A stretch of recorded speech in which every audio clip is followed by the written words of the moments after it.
Okay, dokie. Took a little bit longer break for lunch. Listened to a Terrence Tao video on his funding and an Andrew NG video on AI stuff. Just some quick stuff to relax a little bit. I got a solid session of cardio into, so just recovering from that. But yeah, ready to get some more work done on the reading here. So 3.5, did we leave off on this problem? I think we might have. No, we finished that. Okay, so we're on pushing and popping stack data. Okay, the final two data movement operations are used to push data onto and pop data from the program stack as documented in figure 3.8. So on the next page, 3.8. Yeah. As we'll see, the stack plays a vital role in handling of procedure calls. By way of background, a stack is a data structure where values can be added or deleted, but only according to a last in, first out discipline. We add data to the stack via push operation and remove it via pop operation, with the property that the value popped will always be the value that was most recently pushed and is still on the stack. A stack can be implemented as an array, where we always insert and remove elements from one end of that array. This end is called the top of the stack. With a x86-64, the program stack is stored in some region of memory as illustrated in figure 3.9. Okay, let's look at so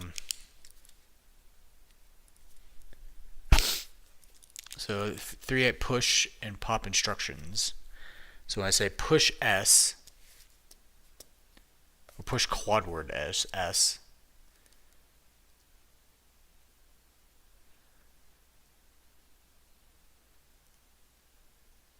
says S, index into memory at the location of the stack pointer and assign the value of S into there. And then in addition to that, we do the first step, which is to subtract 8 from the stack pointer, which gives us the space to write a quad word, and then we write the quad word. So the stack pointer is always pointing at a place where there is data. It's never pointing to an empty place, which makes sense.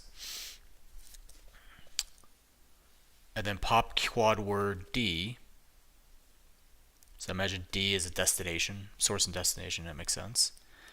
So the first thing we do is read the quad word out of the place where the stack pointer is pointing, and then we add 8 to effectively drop it from the stack.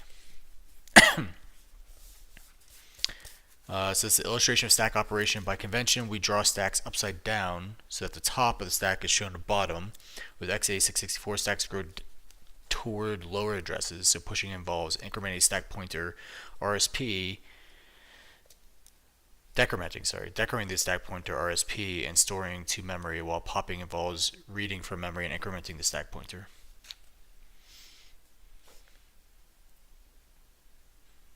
It shows how after the pop, the value is still in memory, it's just not accessible.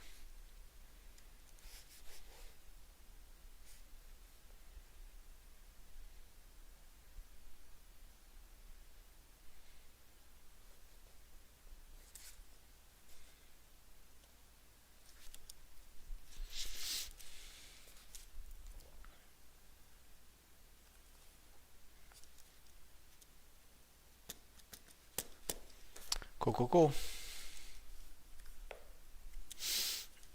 The stack grows downwards such that the top element of the stack is the lowest address of all stack elements. By convention, we draw stacks upside down with the stack top shown at the bottom of the figure. Stack pointer RSP holds the address of the top stack element. The push quad word instruction provides the ability to push data onto the stack, while the pop quad word instruction pops it. Each of these instructions takes a single operand, the data source for pushing the data and the data destination for popping. Pushing a quad word value onto the stack involves first decrementing the stack pointer by 8 and then writing the value at the new top of stack address. Boop. Therefore, the behavior of the instruction push quad word RBP is equivalent to that of the pair of instructions sub 8 from RSP and move into the sub 8 from RSP and then move RBP into RSP. Except that push Q instruction is encoded in the machine code as a single byte, whereas the pair of instructions shown above requires a total of 8 bytes. First two columns in figure 3.9 illustrate the effect of executing the instruction push Q RAX when RSP is 108 and RAX is 123. First RSP is decremented by 8, giving 100, and then 123 is stored at memory address 100. Popping a quad word involves reading from the top stack location and then incrementing stack pointer by 8. Therefore, the instruction pop Q RAX is equivalent to the following pair of instructions, where we dereference RSP, write it into RAX, and then increment RSP by 8. The third column of figure 3.8.3.9 illustrates the effect of executing instruction pop Q EDX. Immediately after executing the push Q, value 123 is read from memory and written to the register RDX. Register RSP is incremented back to 108 as shown in the figure. Value of 123 remains on memory location 104 until it is overwritten, e.g. by another push operation. However, the stack top is always considered to be the address indicated by RSP, since the stack is contained in the same memory as the program code.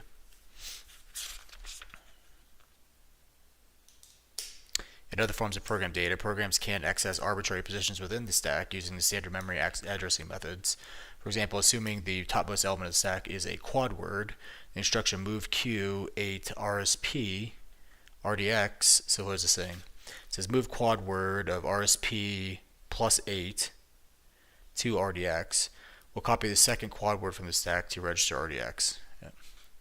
Arithmetic and logical operations. Figure 310, which is on the next page, lists some of the x86 integer and logical operations. Most of the operations are given in as instruction classes, as they can have different variants with different operand sizes. Only LEAQ has no other size variants. Load effective address quad word. For example, the instruction class add consists of four addition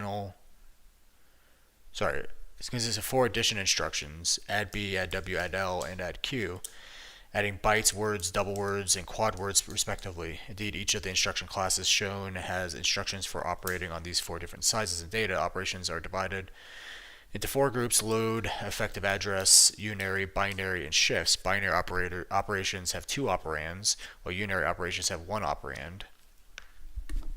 These operands are specified using the same notation as described in section 3.4. Load effective address. Actually, let's just look at the table first, and then we'll jump into LEA. So we have our LEA, which is given source and destination. So I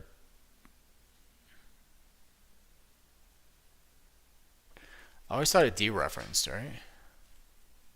I guess we'll look into that in a bit.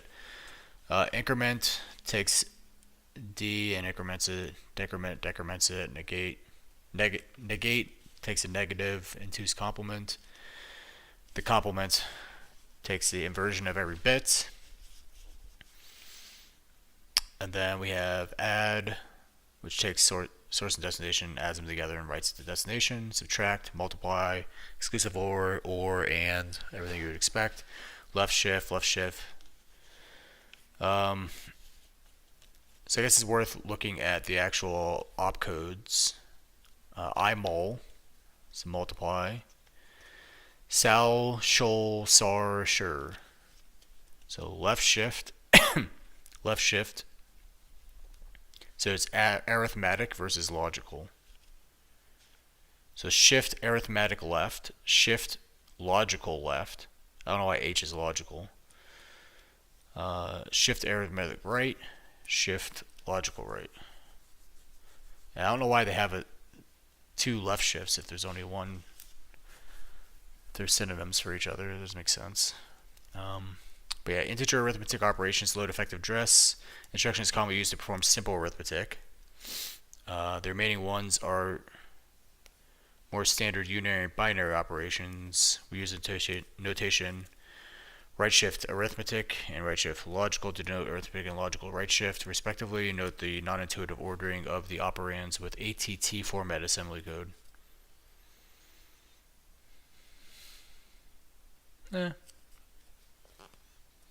It's not too crazy. It's always sources on the left, destinations on the right. It's consistent. If they were inconsistent about it, then that would be upsetting. Alright, so just reading the effect, it says ampersand S. Is that a unary ampersand? That would be a reference, right?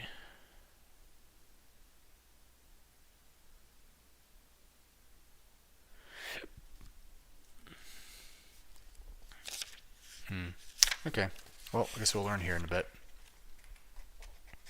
So load effective address. The load effective address instruction LEAQ is actually a variant of the move Q instruction. It has the form of an instruction that reads from memory to a register, but does not reference memory at all. Its first operand appears to be a memory reference, but instead of reading from the designated location, the instruction copies the effective address to the destination. We indicate this computation in figure 310 using the CAddress operator. This instruction can be used to generate pointers for later memory references. In addition, it can be used to compactly describe a common arithmetic operations. For example, if register RDX contains a value X, then the instruction load effective address quad word 7 on RDX with RDX. So it's going to be RDX times 4 plus RDX plus 7. Yeah, RDX times 4 plus RDX would be RDX times 5 plus 7. Yeah. Compilers often find clever uses of load effective address quad word that have nothing to do with effective address computations. The destination operand must be a register.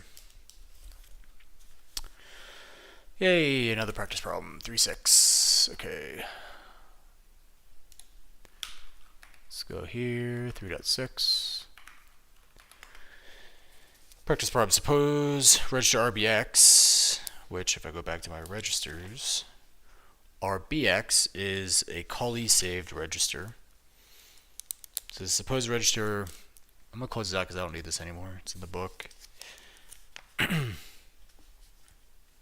Holds value P, and RDX, which is just the third argument, holds value Q. Fill in the table below with formulas indicating the value that would be stored in register REX. REX just being a general accumulator return value for each of the given assembly code instructions. Okay. So how many do we have? 1, 2, 3, 4, 5, 6. So A, 2, 3, 4, 5, 6. B, C, D, E, F, A.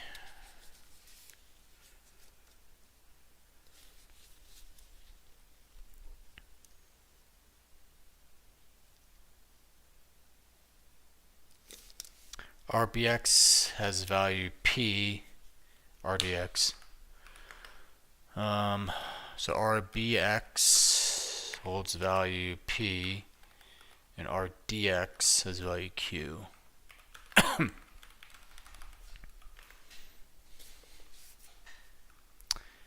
So load effective address quad word does 9 plus RDX and assigns it into REX.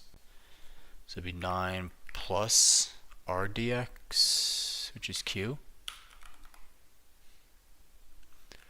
This will be RDX plus, so P plus Q. Or Q plus P, I should say. 9 times RDX Sorry, times, not plus. No, it's plus. 9 plus RDX.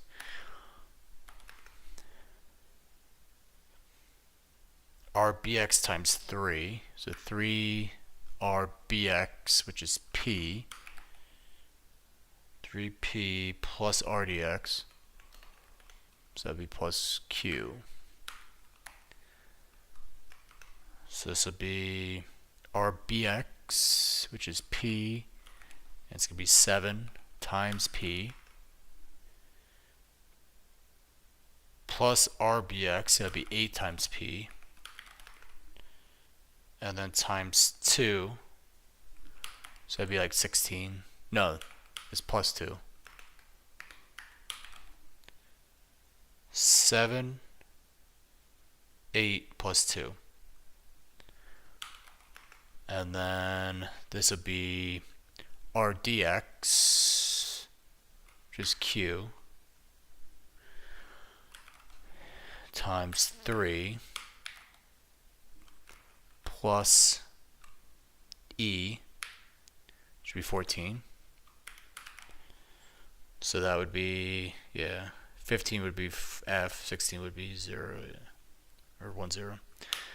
And the last one here would be RBX, RDX7. So RDX, which is Q, so it'd be 7Q plus P plus 6. Okay. It's a bit weird notation, but I think I got them right. Let's see, 3.6. This exercise demonstrates the versatility of load effective address quad word instruction and gives you more practice in deciphering the different operand forms.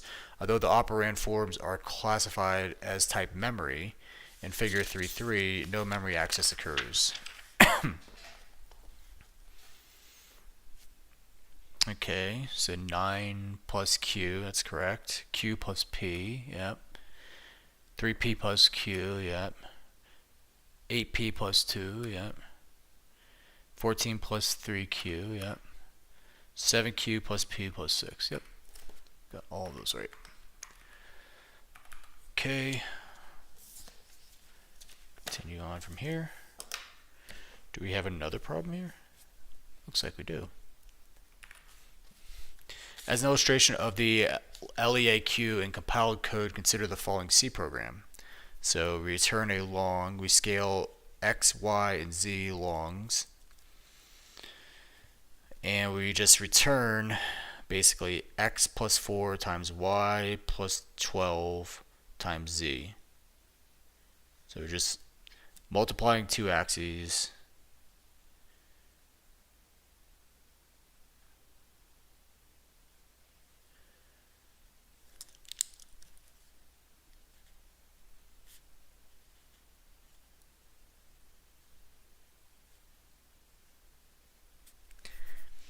So Y and Z are getting multiplied, and then we're summing them together. When compiled, the arithmetic operations of the function are implemented by a sequence of 3 LEAQ functions, as is documented by the comments on the right-hand side.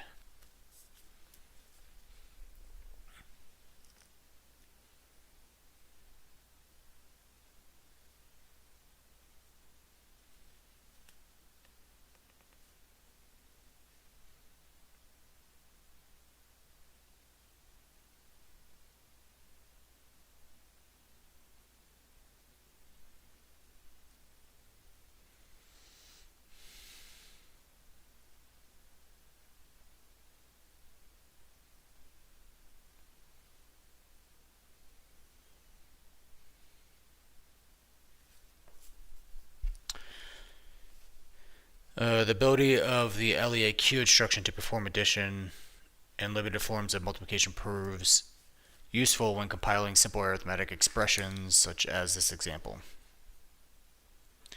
3.7. Consider the following code in which we have omitted the expression being computed. Computed. So we have to reverse this. Okie dokie. So it's just short Scale 3, short t. Short is 16 bytes. Sorry, 16 bits, so 2 bytes.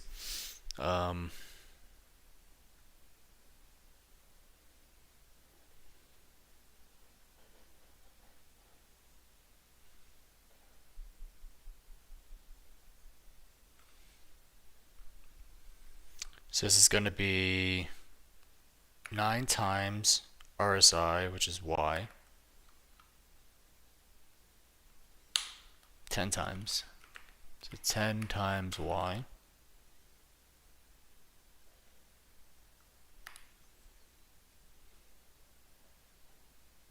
Our BX and our DX, Z plus Z,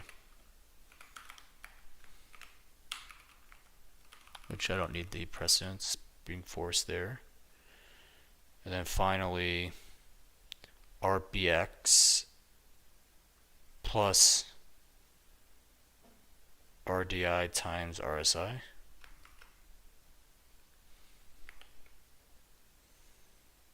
RDI, which is X, times RSI, which is Y.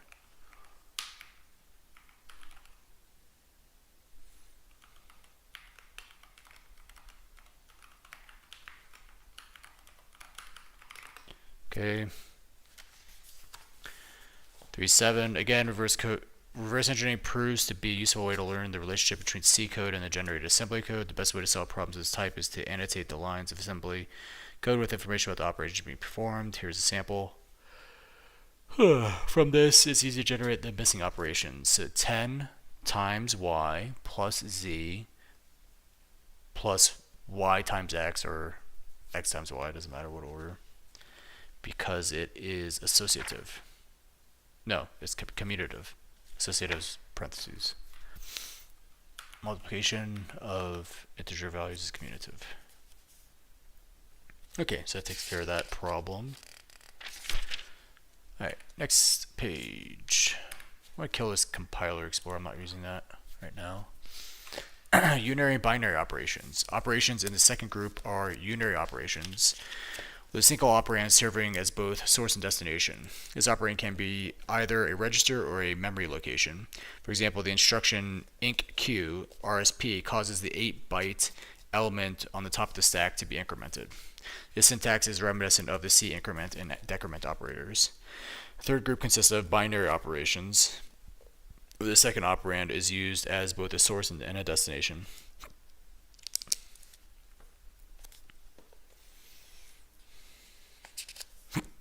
Sorry, excuse me.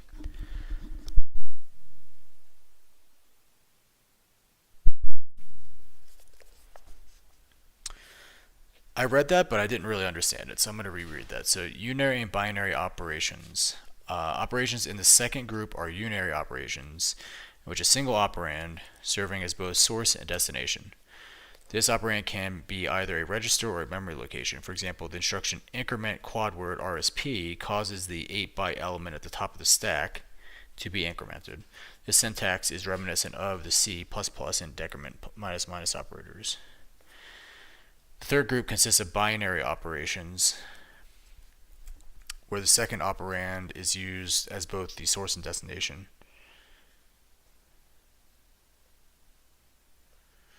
This syntax is reminiscent of the C assignment operators such as x minus equals y.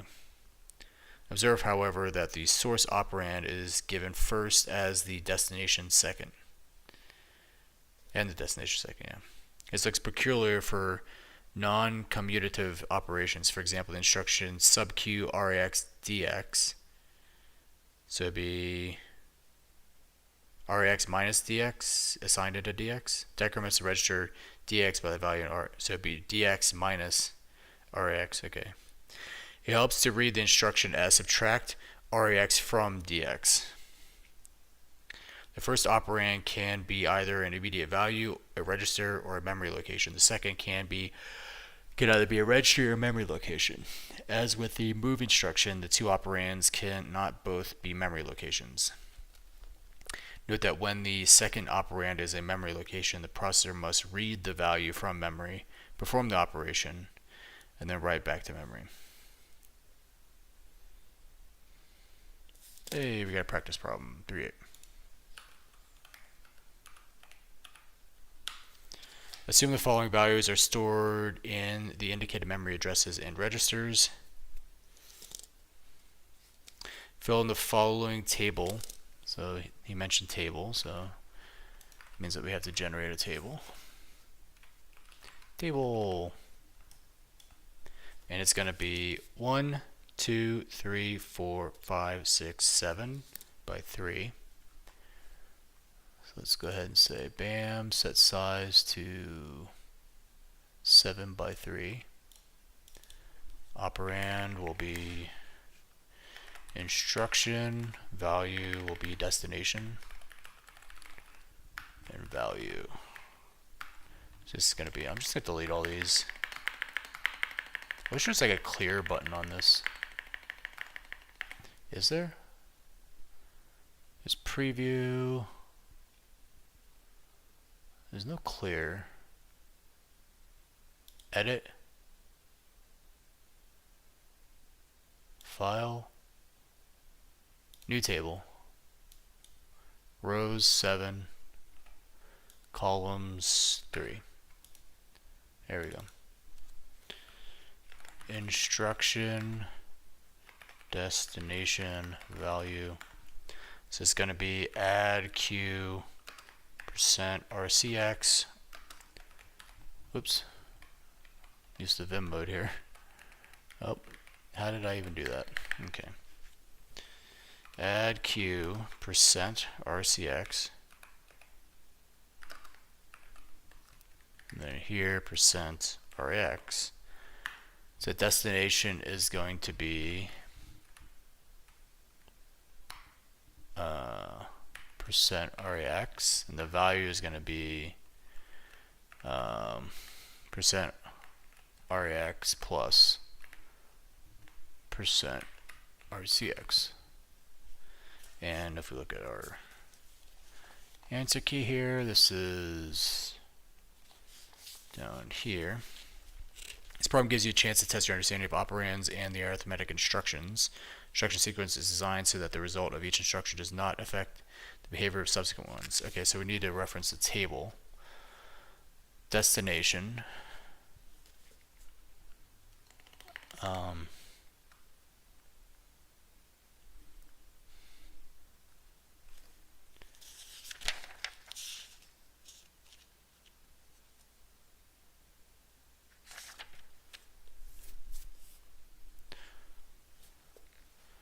So RAX, if we look at the table RAX, it's 100, 0x 100. And that's going to be the memory address.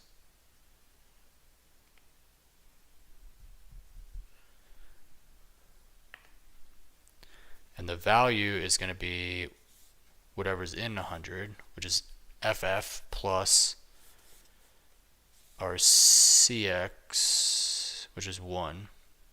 So that's 100.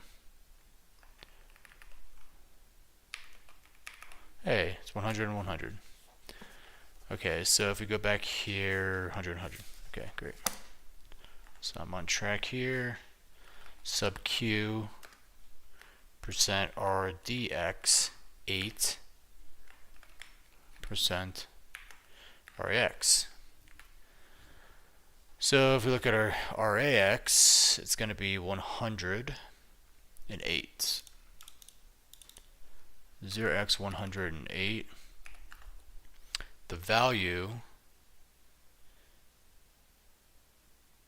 AB plus, so 0x AB plus our DX, which is 3. So AB, C, D, E. BAE, sorry, AE. Yeah. So that's going to be 108 in AE. Oh, it's A8. Why is that?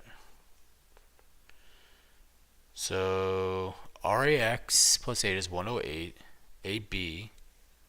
Oh, it's a sub queue, not an add queue. Missed that. The opcode was different. I thought it was an add queue for some reason. Okay, so RDX is going to be subtracting 3 from B. So that goes to A98, which is why it's 8. Cool. I mul Q $16, and then percent RAX, percent RDX, and 8.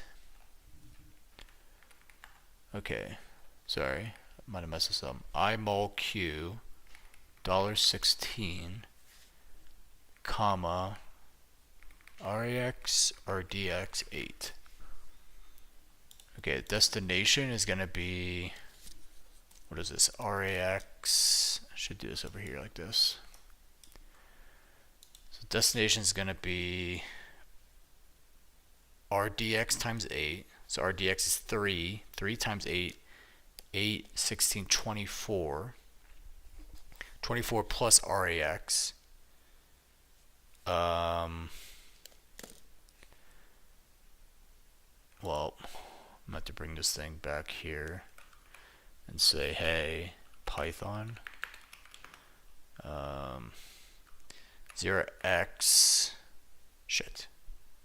So it's RAX, which is 100, plus RDX, which is 3 times 8, which is 24.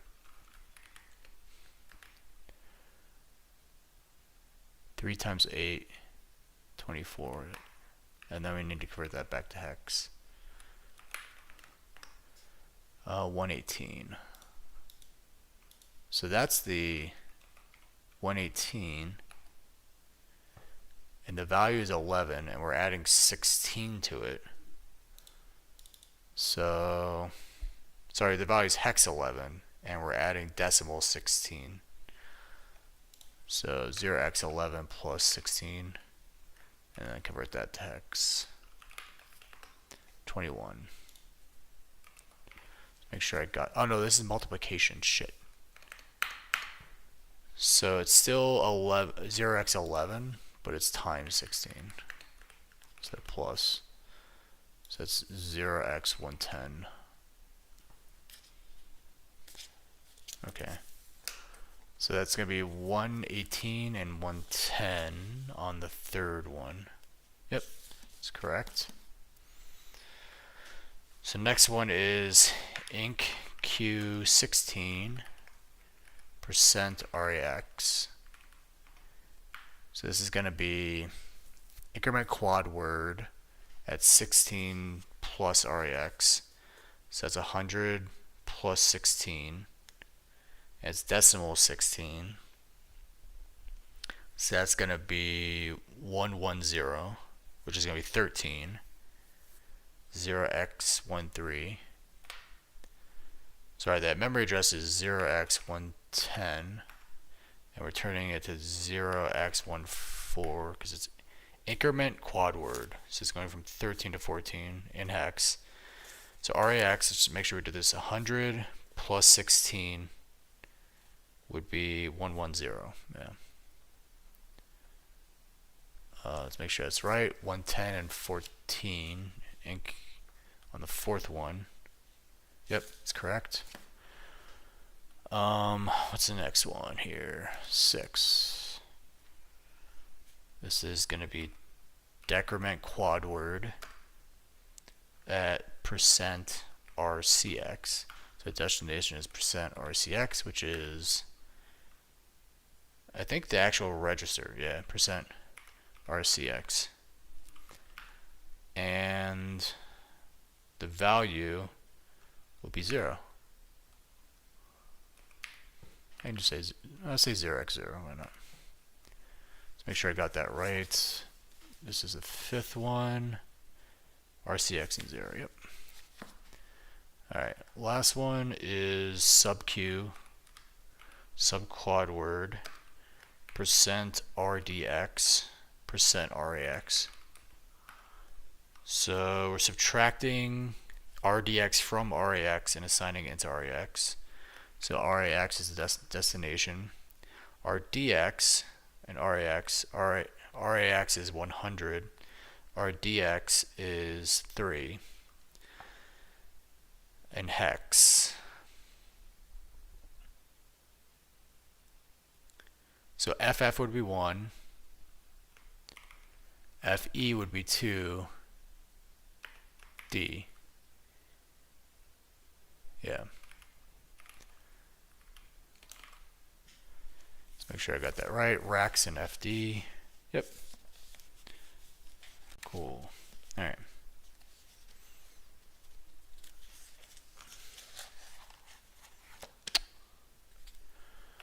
Alright, shift operators. The final group consists of shift operations where the shift amount is given first and the value to shift is given second.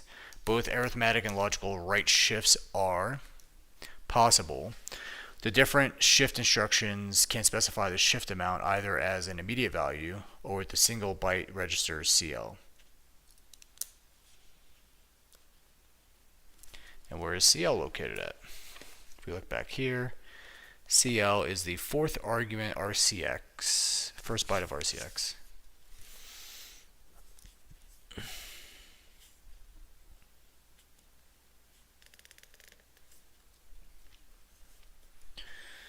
The different shift instructions can be specified. The shift amount is either immediate value or with a single byte register CL. These instructions are unusual in only allowing this specific register as an operand. In principle, having a 1 byte shift amount would make it possible to encode shift amounts ranging up to 2 to the power 8 minus 1. With x86-64, a shift instruction operating on data values that are W bits long determines the shift amount from the lower order M bits of the register CL, where 2 to the power M is equal to W. The higher order bits are ignored, so for example, when register CL has hexadecimal value FF, then instruction SALB would shift arithmetically left by 7.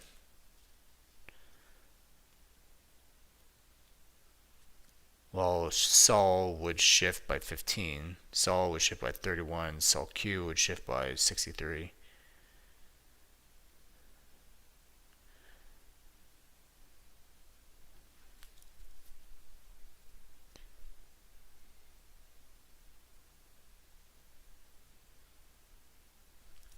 As figure 310 indicates, there are two names for the left shift instruction, SAL and SHL.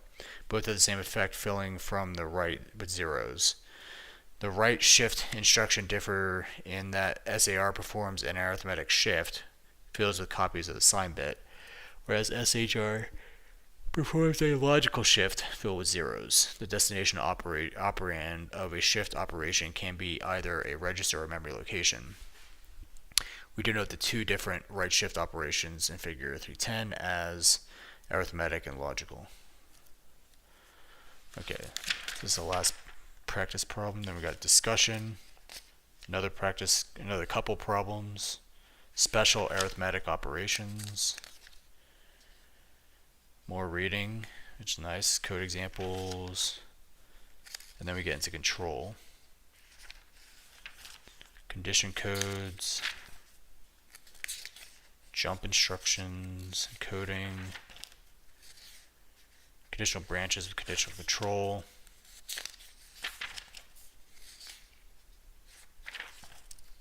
implementing conditional branches with conditional moves.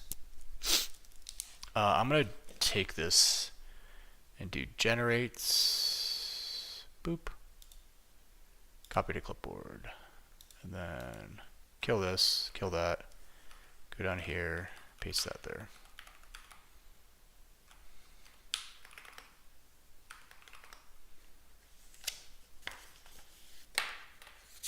So this whole section on control, loops,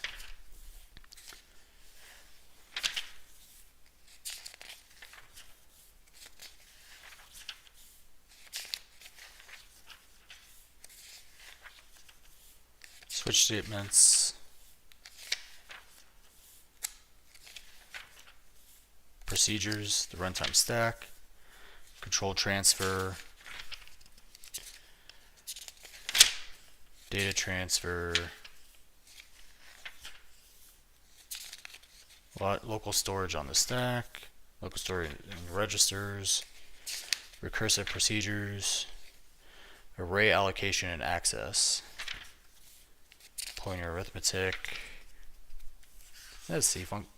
I guess it maps to C. Nested arrays, fixed size arrays, variable size arrays. God, this chapter covers everything.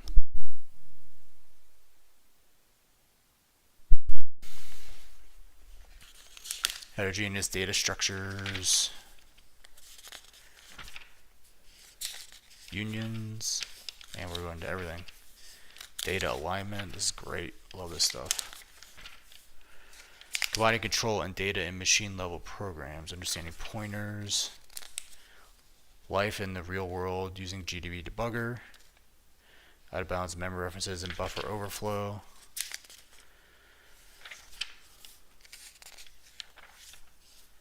thwarting buffer overflow attacks, stack corruption detection, limiting executable code regions, supporting variable size stack frames, floating point code 311.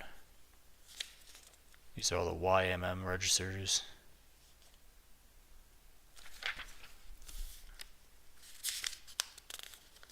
Oh wow, we get lots of it, right? Lots of instructions for these.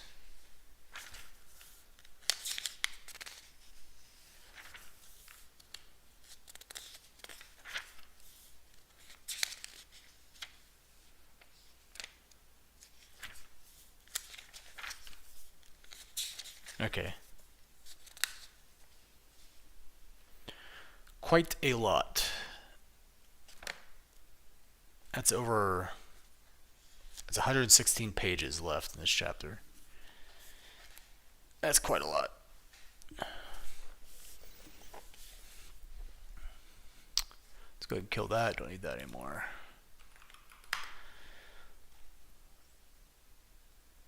Okay, where are we at here? 3.8, where we just finished 3.8. Okay, shift operations. The final group. I thought we talked about the shift operator.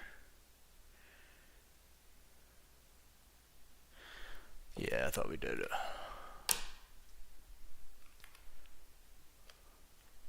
As figure 310 indicates, there are two names for the left. Yeah, we already talked about that.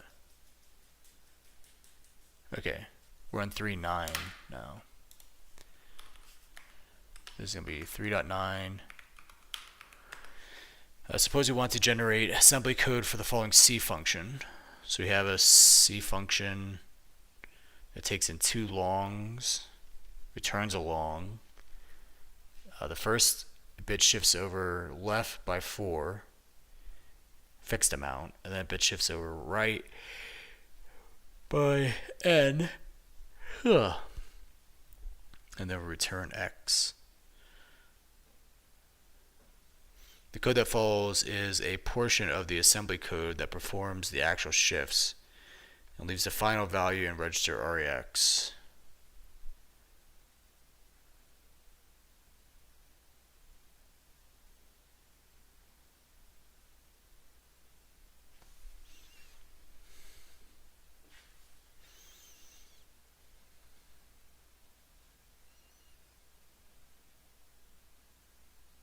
Two key instructions have been omitted.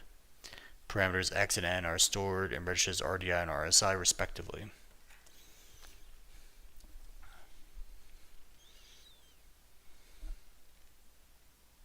Okay, fill in the missing instructions following the annotations on the right.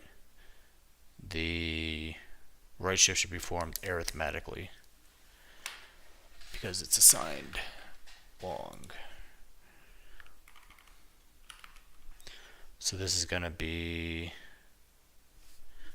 one of the shifting. So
need to look up the instructions here because I'm not familiar with them.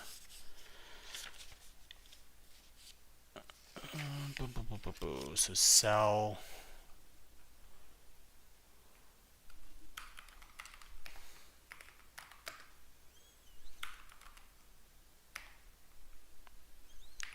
Q, is it?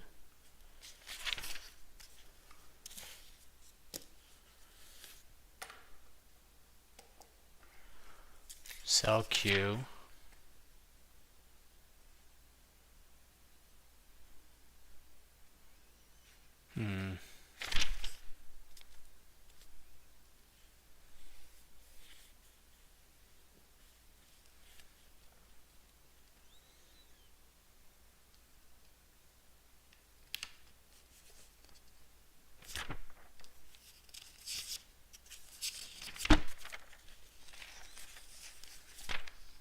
So CL is the RCX. So we need to make sure to avoid RCX.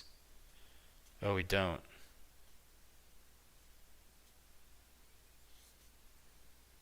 I guess since ECX, ESI is being written into ECX. ECX is CL has CL for the first byte.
I think it's that.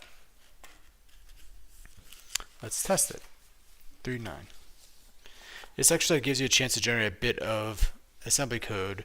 Solution code was generated by GCC loading parameter n in register ECX. It can then use byte register CL to specify the shift amount for the SARQ instruction. Might seem odd to use a move L. Oh, because we have to set it. We have to explicitly give it to it. Be %CL like this, I think. It's not implicit. Might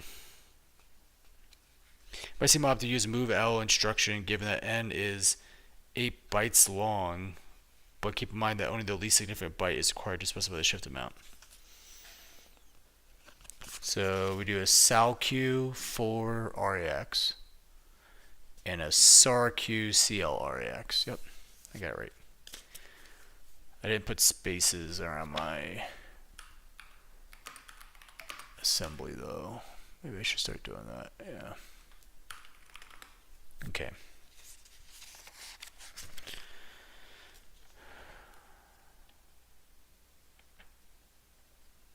Oh, I didn't even look at this figure 310 or 311.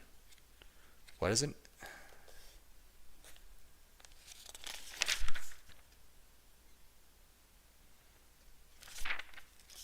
Who references figure 311?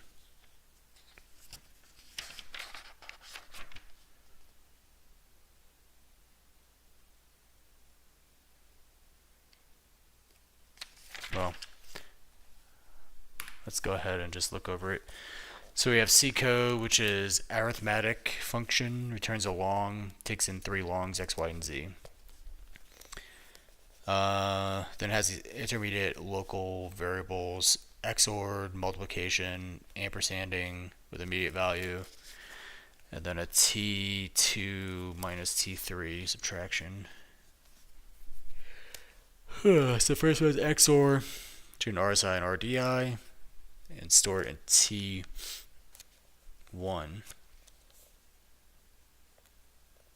So because X is never used anywhere else, we're going to reuse it, the RDI for our T1. And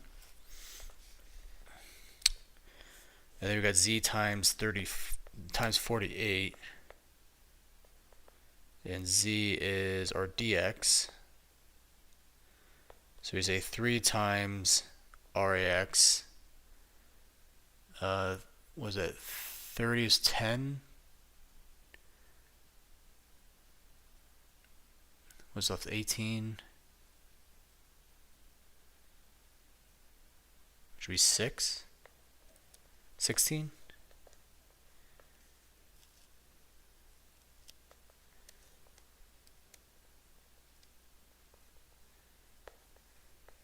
Yeah, you get the 16 down here. It's using RAX for T2 now. So we got 3 times Z, but we need a 16. So RAX plus 4? No, this is a shift arithmetic left quad word by 4. So that's going to be multiplied by 16. I got you. So they just did it in 2 instructions here to make advantage of the shifting and to avoid the multiplication instruction. So then here, computing T3 by saying, hey,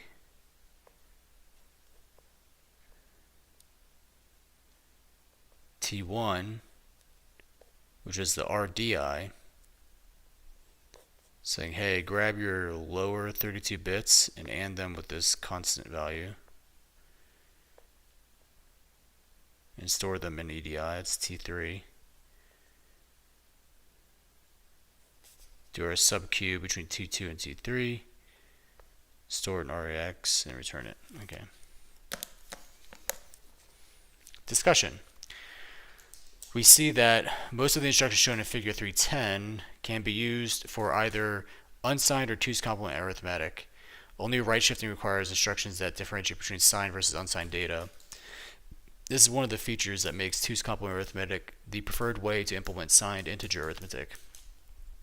Figure 311 shows an example of a function that performs arithmetic operations and its translation into assembly code. Arguments x, y, and z are initially stored in registers RDI, RSI, and RDX, respectively. Assembly code instructions correspond closely with the lines of C source code. Line 2 computes the value of x, or y. Lines 3 and 4 compute the expression z times 48 and a combination of LEAQ and shift instructions. Line 5 computes the AND of T1 and the constant. The final subtraction is computed by line 6. Since the destination of the subtraction is register RAX, this will be the value returned by the function. In the assembly code of figure 311, the sequence of values in register RAX correspond to program values 3 times z, z times 48, and T4 as the return value. In general, compilers generate code that uses individual registers for multiple program values and moves program values among the registers. Consider the following code in which we have omitted the expression being computed.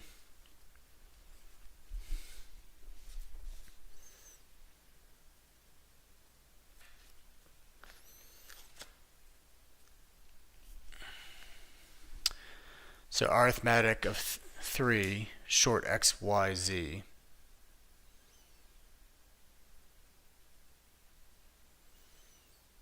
The portion of the generated assembly code implementing these expressions is as follows.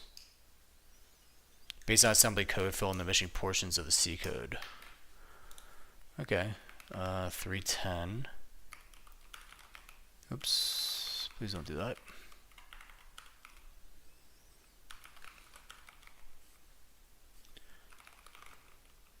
Arith 3, short x, short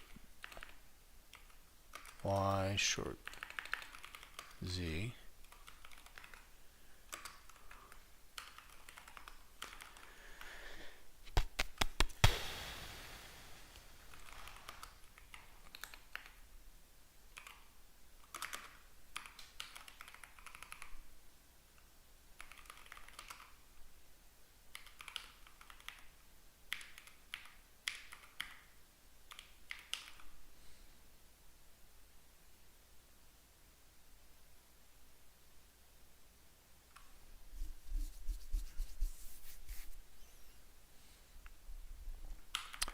So this first line is saying or together the quad words RSI and store them in RDX.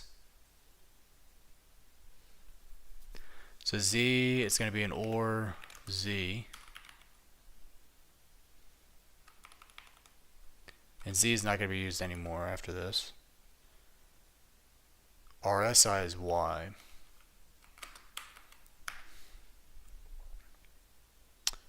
Shift arithmetic right, quad word 9, RDX, which is P1.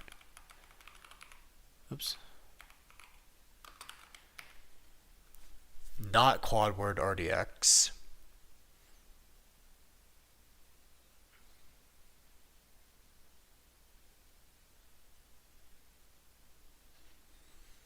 Is RDX a, that's not the return value. Okay, so we just shifted over 9 RDX. So that means P2 is now RDX. So we say not RDX. And not quad word, is that negation or complement? I forget.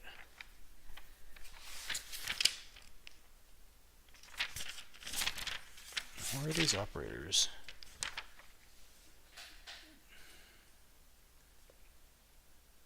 Not is the complement.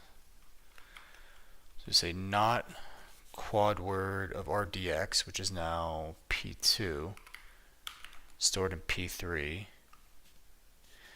Move quad word P3 into BAX.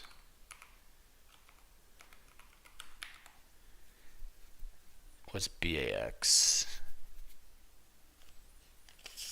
What the fuck is BAX? Let's go back over to the register list.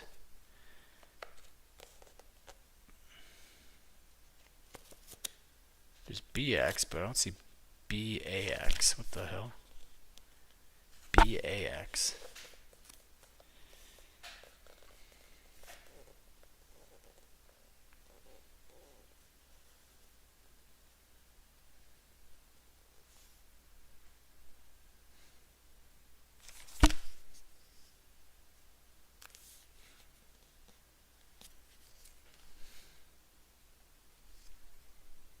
I don't see that in the register listing that they have BAX. There's EAX and RAX and AL.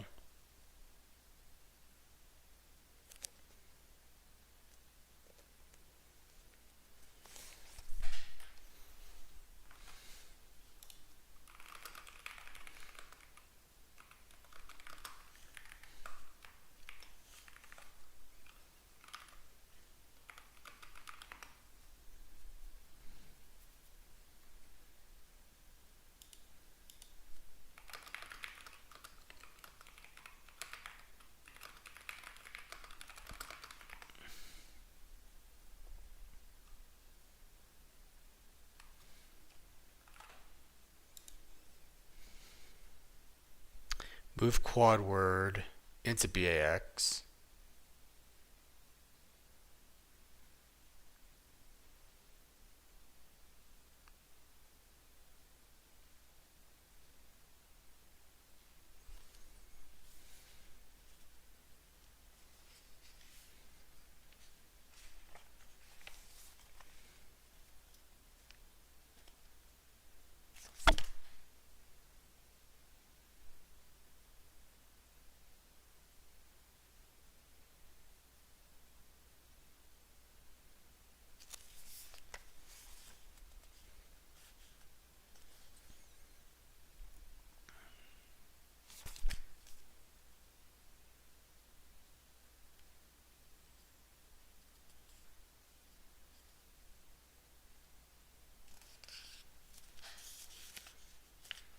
I'm just gonna guess here.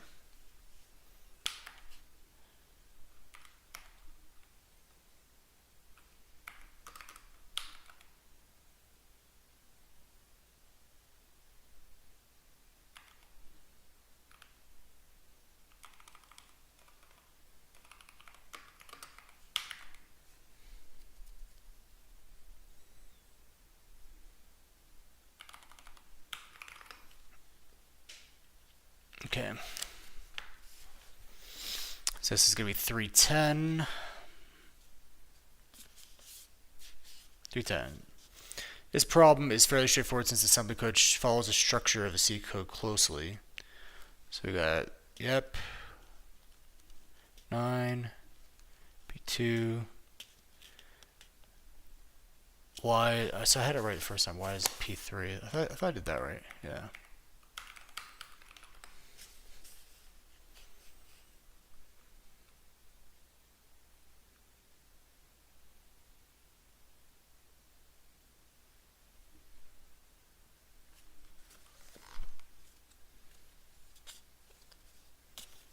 Okay. I don't fully understand the last two instructions there, the move quad word and the sub Q, but and the BA maybe because the BAX is not a register, so it has to be like a typo in their problem there.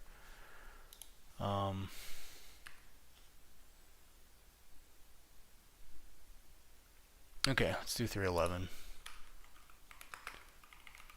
311. It is common to find assembly code lines of the form XOR quad word RCX RCX. So that sets it equal to 0. In the code that was generated from C, where no exclusive OR operations are present, A, explain. This is a pretty common pattern. B, C. A is explain the effect of this particular exclusive OR instruction and what useful operation it implements. It sets RCX value to 0. What would be a more straightforward way to express this operation in assembly code? Move quad word $0 into %RCX. Compare the number of bytes to encode any two of these three different implementations of the same operation. Okay. Go back over here. I'm just gonna say test.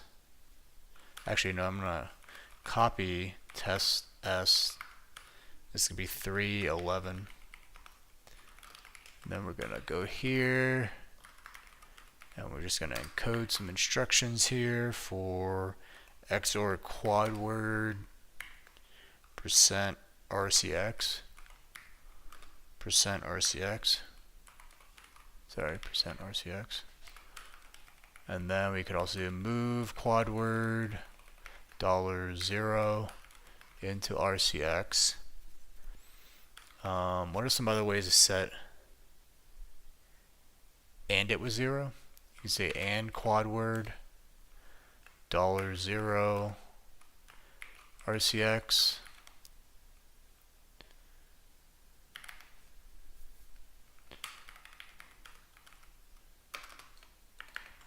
Oops. Move. I'm gonna move like a value FF $15 into %RCX before each of these, and then I'll run it with the debugger. I guess I can't run it with a debugger, can I? Because why can't I? Let's try it. Let's try compiling it.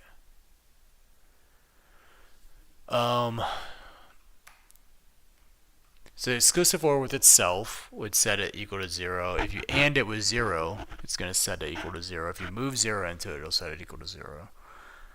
What are some other ways that you can do Can OR be used?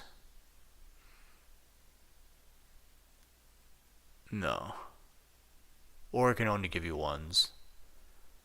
Because if you OR with 0, it'll be its current value. If you OR with 1, it'll be 1.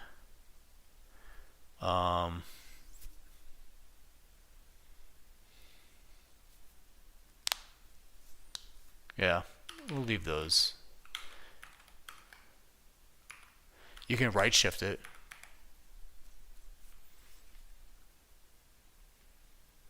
By 64. So that'd be a right shift right. This would be logical shift right. I think it's H.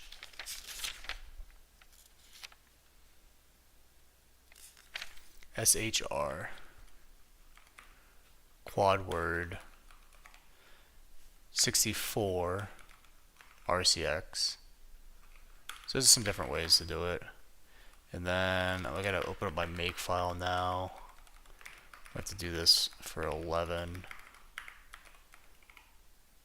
And we'll have 11 here. And then I want to try to build this thing into O. And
So the register I'm interested in printing out is what?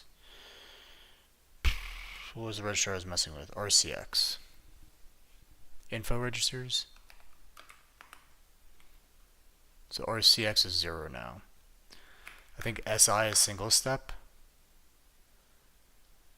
So it went from breakpoint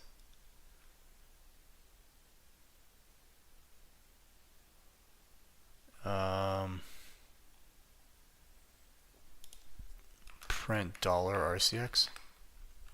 Okay. And then I'm gonna pop open this, jump over to CSAPP, 3, vim test. Oh shit, my .o is in the wrong location there. 311.s. So we just passed here. So SI, we're not 0. SI, we're back to 15. SI, 0. So this first two are set to 0. 15.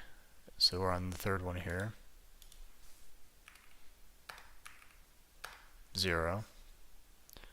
So that's all three of those. Now we're on 14.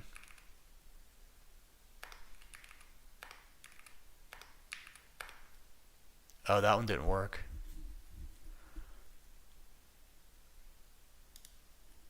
Because it's yeah, it's mod 64.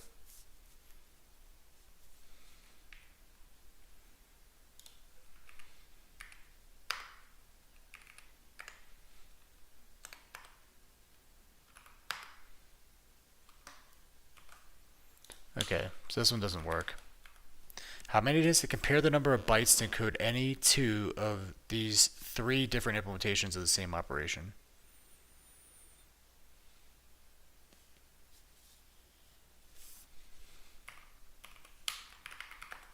Make, let me fix up the make file here. This .o file needs to be in the right location.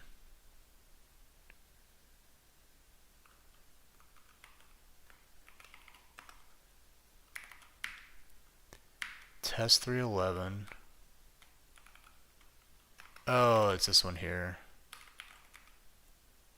How did it generate that?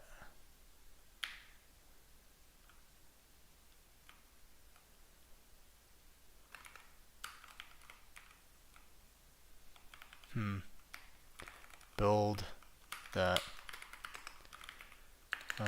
Make clean. rm test 311.o. Make.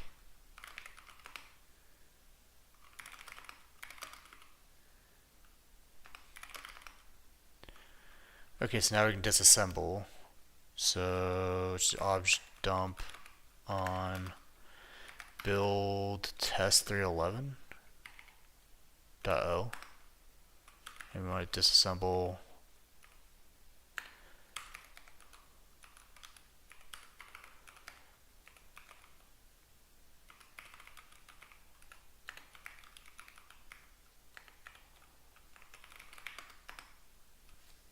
let's go disassemble symbols.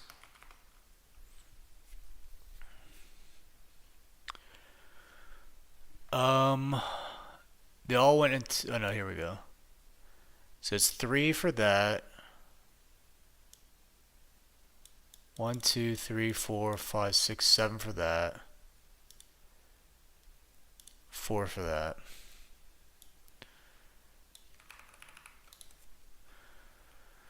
Okay. Cat out test 311.s.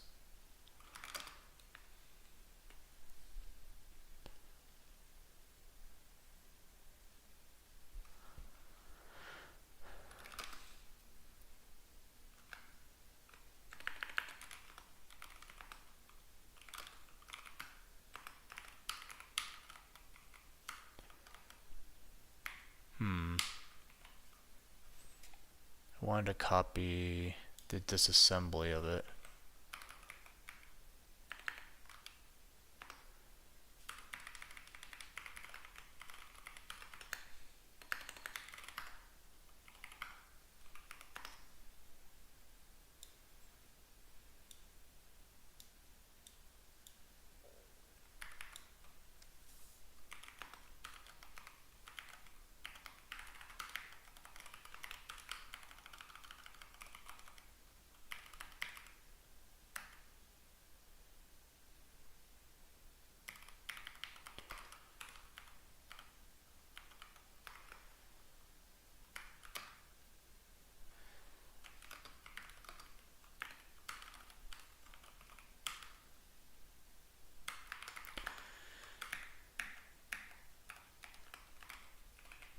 Okay, let's check our result here. Where am I at? 311.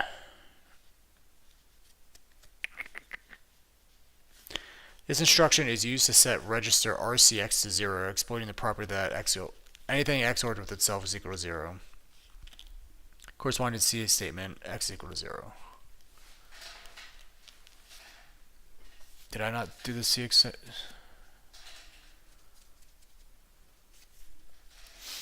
A more direct way of setting register RCX to 0 is with the instruction move quad word $0 to RCX. Assembling and disassembling this code, however, we find that the version of XOR requires only 3 bytes, while the version of move quad word requires 7. Other ways to set RCX to 0 rely on the property that any instruction that updates the lower 4 bits will cause the higher order bits to be set to 0. Thus, we could use XOR L, ECX, ECX, or move L, 0, ECX, 5 bytes. Oh, interesting.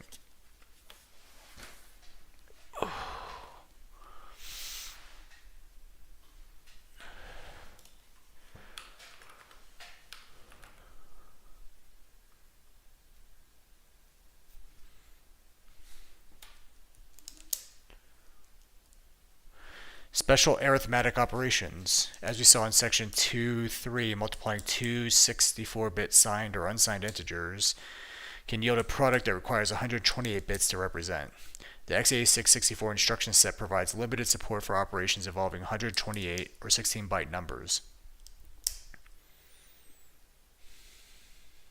Continuing with the naming convention of word 2 bytes, double word or long 4 bytes, and quad word 8 bytes.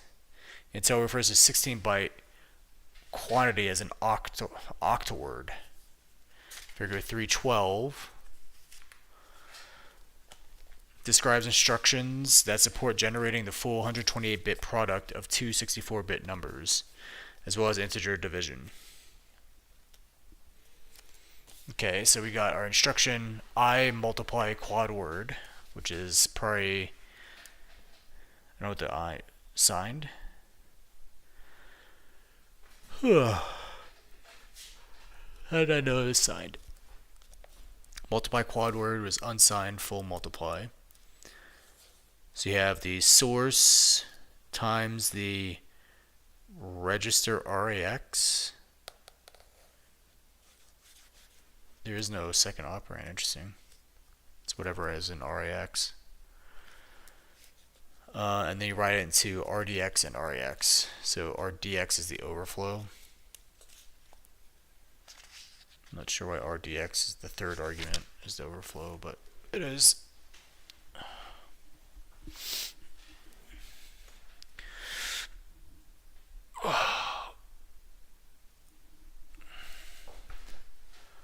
Okay.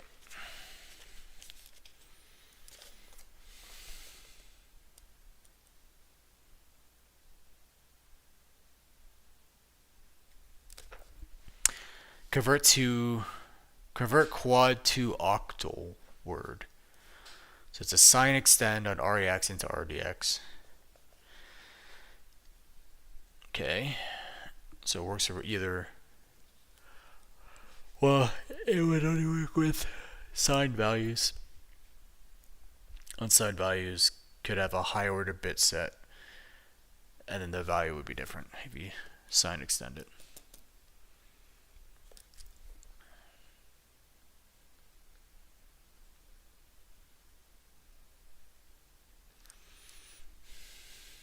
And then you have an assign divide.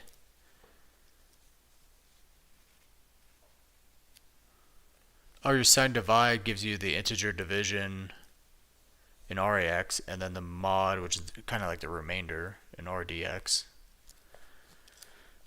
And then unsigned divide does the same thing, but with unsigned numbers.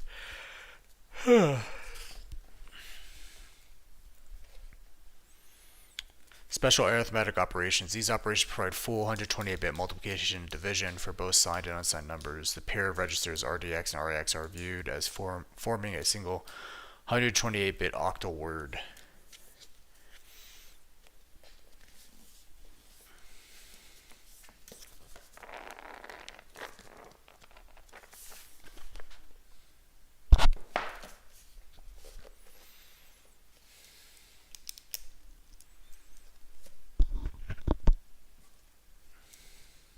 The I multiply quad word instruction has two different forms. One form shown in figure 310 is a member of the I multiply instruction class. In this form, it serves as a two operand multiply instruction. Two different forms. One form shown in 310 is a member of the I multiply instruction class.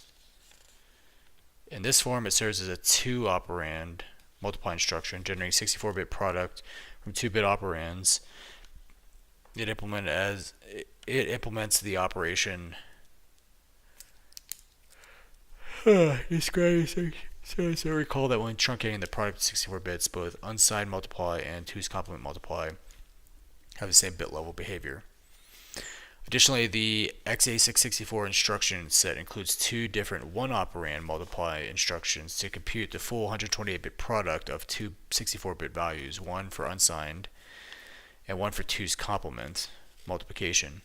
For both these instructions, one argument must be in register REX, and the other is given as the instruction source operand. The product is then stored in register RDX, high order 64 bits, and REX, low order 64 bits. Although the name I multiply quad word is used for two distinct multiplication operations, the assembler can tell which one is intended by counting the number of operands. As an example, the following C code demonstrates the generation of a 128-bit product of two unsigned 64-bit numbers x and y. So this is where we have to type def, or we have to get our there's, I think, standard int.h probably has a uint 128t already. Let's see if that's the case. Oops.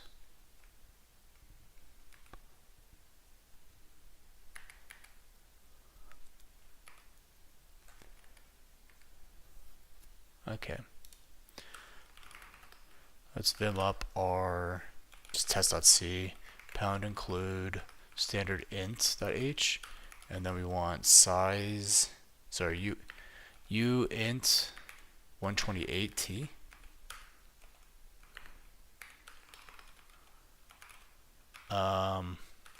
X.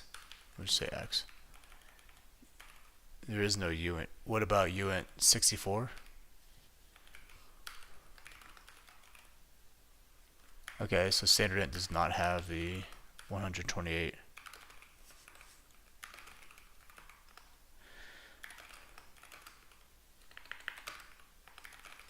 Okay.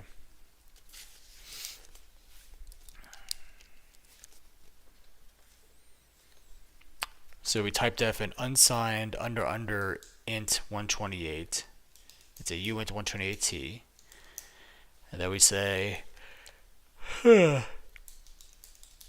have a destination pointer to that, and then we have two 64-bit values, and we convert one of them to 128-bit, and then do a multiply on the two and store it in the destination. In this program, we explicitly declare x and y to be 64-bit numbers using definitions declared in the file int types .h as part of the extension of the C standard. Unfortunately, this standard does not make provisions for 128-bit values. Instead, we rely on support provided by GCC for 128-bit integers declared using the name int128. Our code uses a typedef declaration to define data type uint128t following the naming pattern for other data types found in inttypes.h. The code specifies that the result product should be stored at the 16-byte designated by the pointer destination. The assembly code generated by GCC for this function is as follows. So copy x to multiplicand, so RSI gets copied into RAX, and then y is already in RDX. So we say multiply RAX by RDX.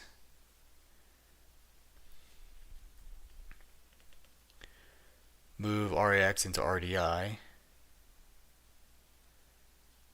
Pointer, dereference, and then move RDX into +8 of RDI. Then return. Observe that storing the product requires two move quad word instructions, one for the lower 8 bytes and one for the higher order 8 bytes. Since each code generated for a little endian machine, the higher order bytes are stored at the higher addresses, as indicated by the address specification 8 RDI. Our earlier table of arithmetic operations does not list any division or modulus operations.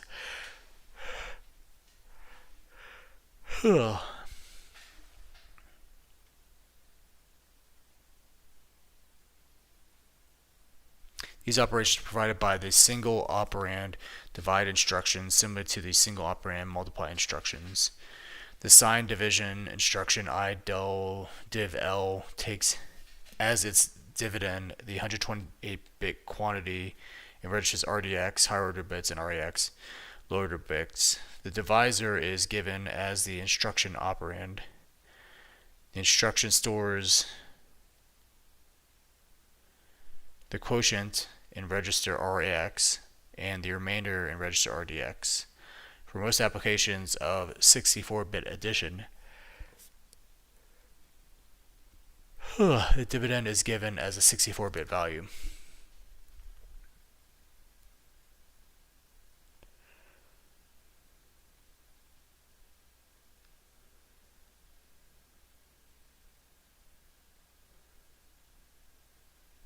This value should be stored in register RAX. The bits of RDX should then be set to either all zeros or assigned bits. The latter operation can be performed using the instruction CQ2O, convert quad to octal. This instruction takes no operands. It implicitly reads signed bits from RAX and copies it across all of RDX. As an illustration of the implementation of division with x86-64, the following C function computes the quotient and remainder of two 64-bit signed numbers.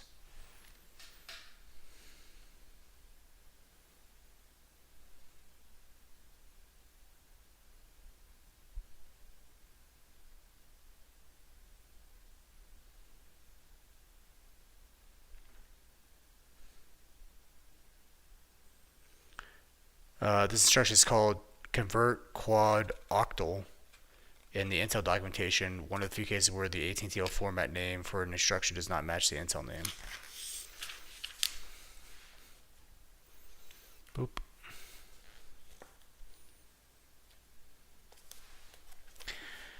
This compiles to the following assembly code. What are we doing? Oh, we forgot there's code on this page.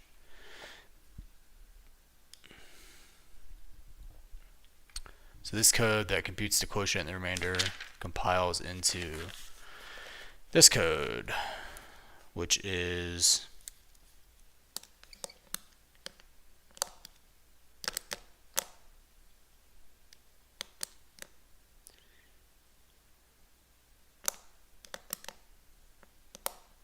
so because we need dx for stuff and it's already being used as an argument, we copy it to R8.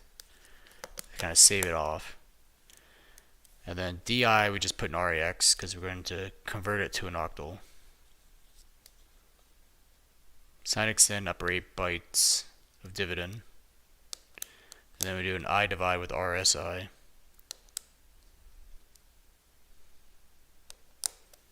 and then we have RAX gets put into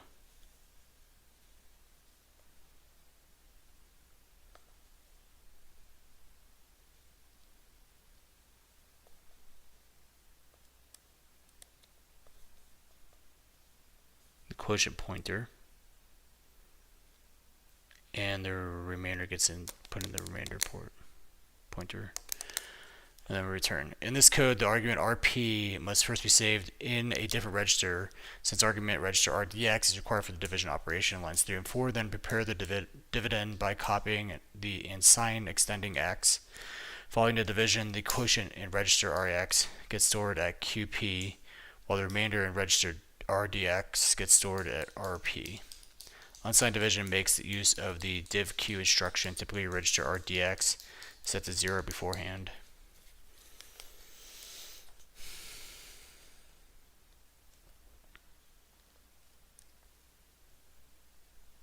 Consider the following function for computing the quotient and remainder of two unsigned 64-bit numbers. Modify assembly code shown for a signed division to implement this function.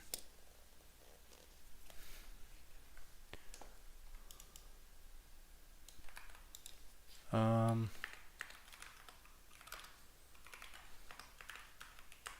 312.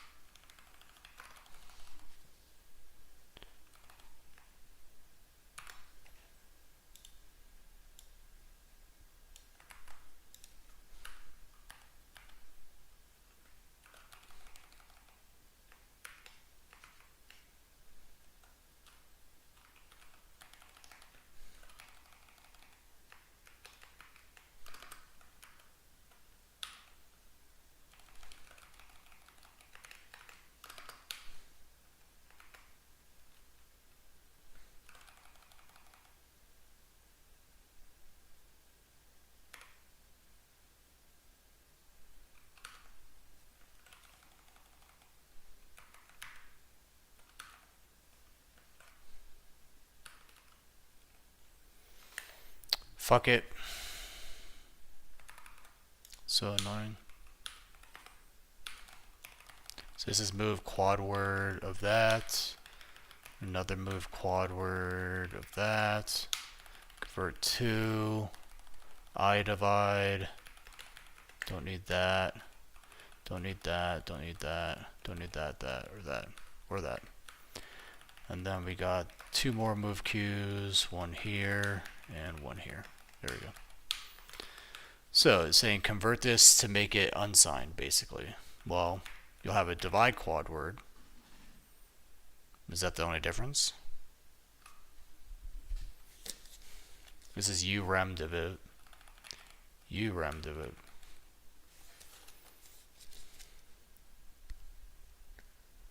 I mean, it's pretty much the same thing, right? 312.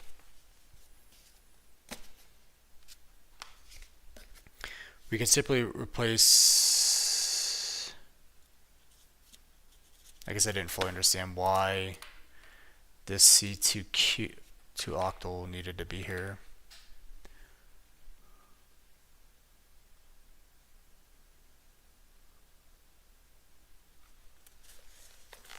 But it says here, we can simply replace the convert quad to octal instruction with one that sets registers RDX to 0 and use divq rather than idivq as our division instruction, yielding the following code.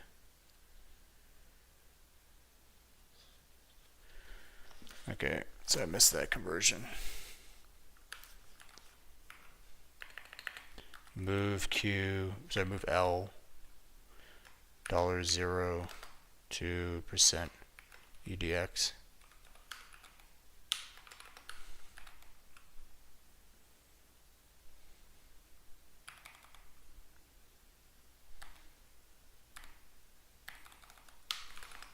Okay. Alright, we are at a section marker here, so I'm going to go over to the README for this repo and start marking off some of this reading that so we're already at control. So let's mark off all of that.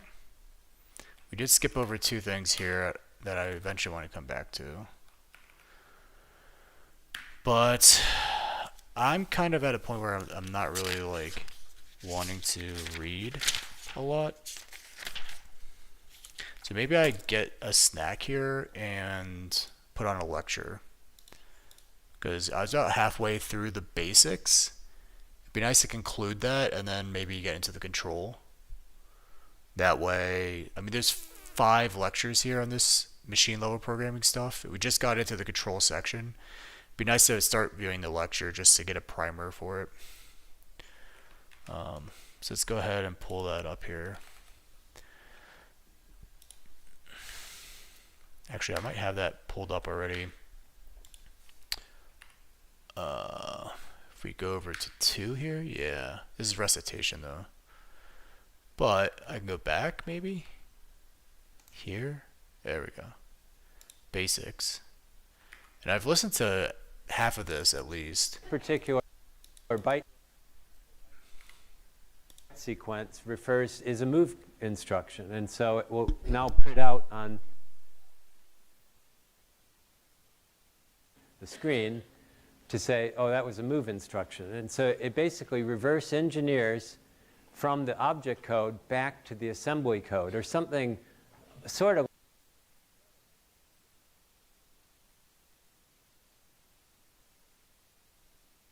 I think to fix this audio last time, I did something in OBS. I went to properties. No. I went to, what did I do? Monitor. Advanced audio properties. Monitor and output. I put monitor off. And then I went back to advanced properties and I turned it to monitor and output.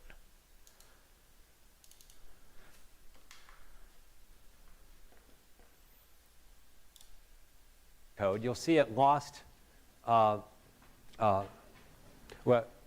That helps a little bit. It's very slightly different.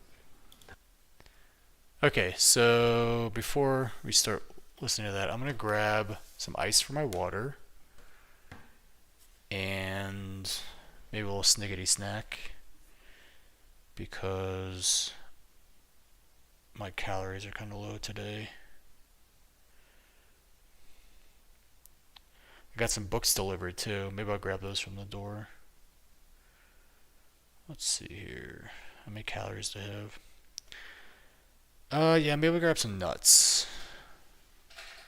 Some almonds.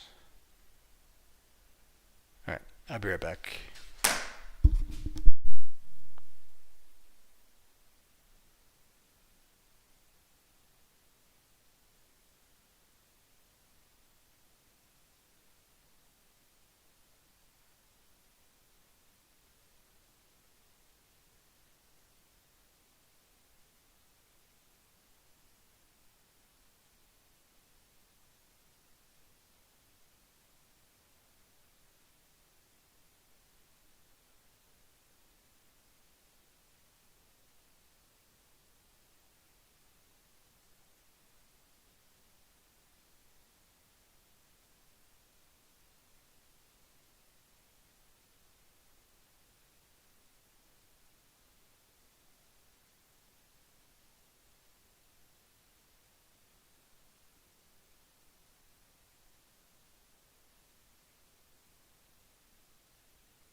Alright, let's see if I can find where I left off. These are all built up on top of some. In integer data types, actions I mentioned before, the push, the move, the call, the mush, the move, the pop, and the ret. But you also see other junk there that we edited out for the presentation, and even in the book it got edited out. And the reason is these are various directives that aren't really directly part of the code itself. The fact they start with a period is an indication that these aren't actually instructions. There's something else.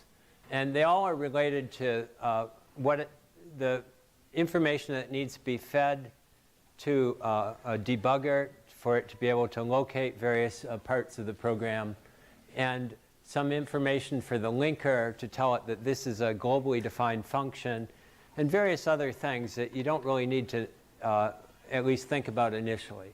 So we sort of take those out of the program just to make them more readable. But if you ever do this yourself, you'll find this CRUD in there, and we don't want you to get like, oh my gosh, this wasn't in the book. I don't know what to do with it.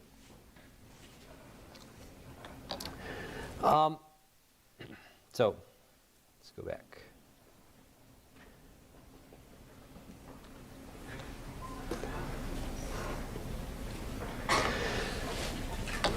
The other thing is people are learning on Data Lab is Shark versus non-Shark. It makes a difference. And even like this is a Mac computer, and I've got GCC installed, and it generates its Intel processor in there, but it's not directly compatible with Linux code. So it's pretty important for this course. We're saying just stick with the Shark machines for everything you do. So what are some characteristics then of assembly code, especially how do they differ from C? Well, first of all, there's a number of different sort of integer data types of size 1, 2, 4, and 8 bytes.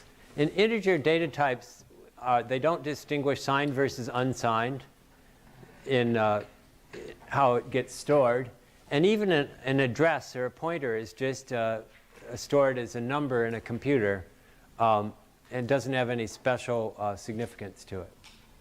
A floating point is handled in a very different way, on the other hand, with a different set of registers that I think we'll talk about very briefly in one of the later lectures. The program itself is in x86, it's just a series of bytes, and I'll show you some examples of those.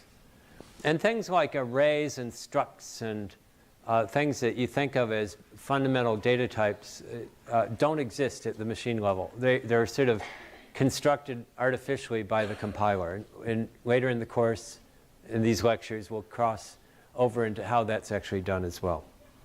So some of the things you know about in C exist here, and some of them are sort of have to be built up in layers on top of the assembly level program. So the other thing about assembly level programming is each instruction is very, very limited in what it can do. It can move data from a register to memory, or it can do an addition or a multiplication or something like that, but it can really basically only do one thing. And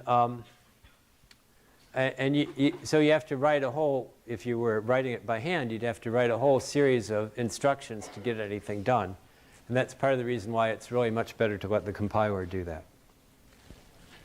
And we'll also see there's sort of how things like do loops, while loops, conditionals, switch statements, those are all built up on top of some other lower level features in the instructions.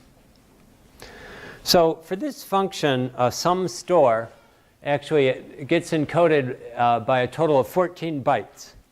And so one thing about x86 is some instructions are as short as 1 byte, but others can be as long as 15 bytes in the encoding. And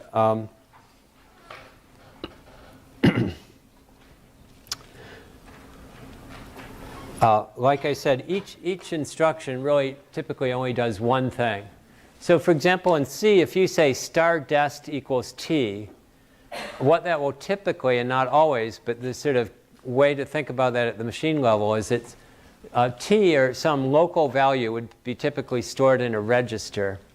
And as you know in C, if you put star in front of it, you want it referenced as a pointer. And if that reference is on the left, you want to store a number, a value, at that place where you're pointing to.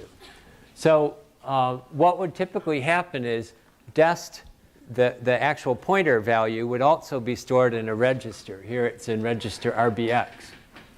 And I use a move instruction to say, take the value from one register, which is called RAX here, and store it in the memory location that's specified by another register.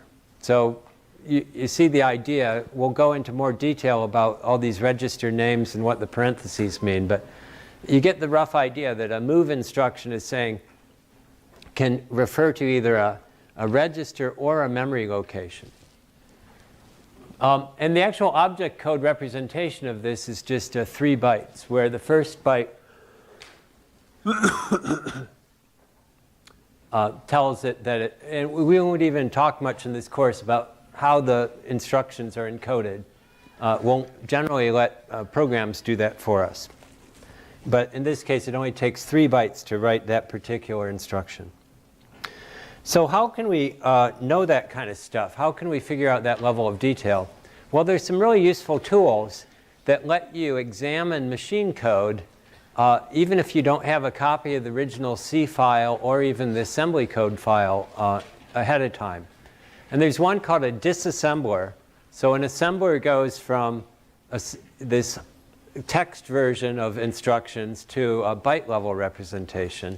And a disassembler just reverses that. It says, here is a series of bytes.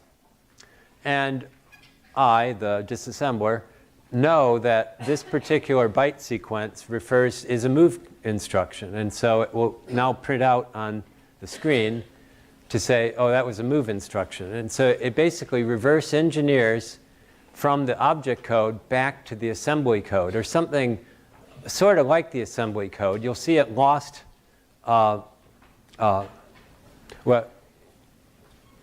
it's very slightly different.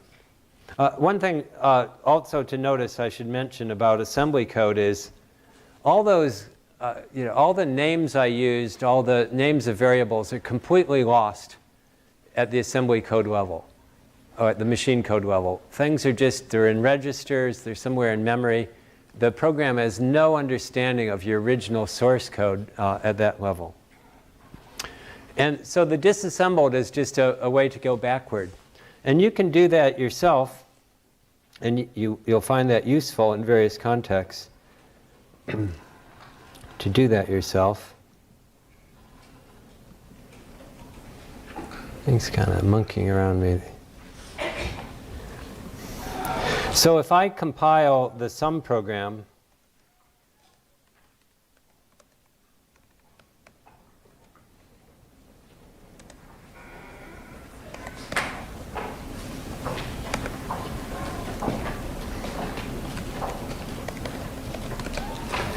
so if I do the more standard thing you do in using a compiler, you say, run the compiler, give it some optimization, tell it what the source files are, and tell it where to put the final executable code. And I'm terribly clever. I call the function sum. And so sum is a binary file of 8,663 bytes. You'll see off on the left it's marked as executable. And it actually works. I can add numbers together with it. So that's your sort of standard executable program. Excuse me. And if I run a program called object dump and ask it to disassemble, it can do various things. It will spit out a disassembled version of the program, and it will fly by on the screen. But if I redirect that to some file, which I already did, I'll remove the old one.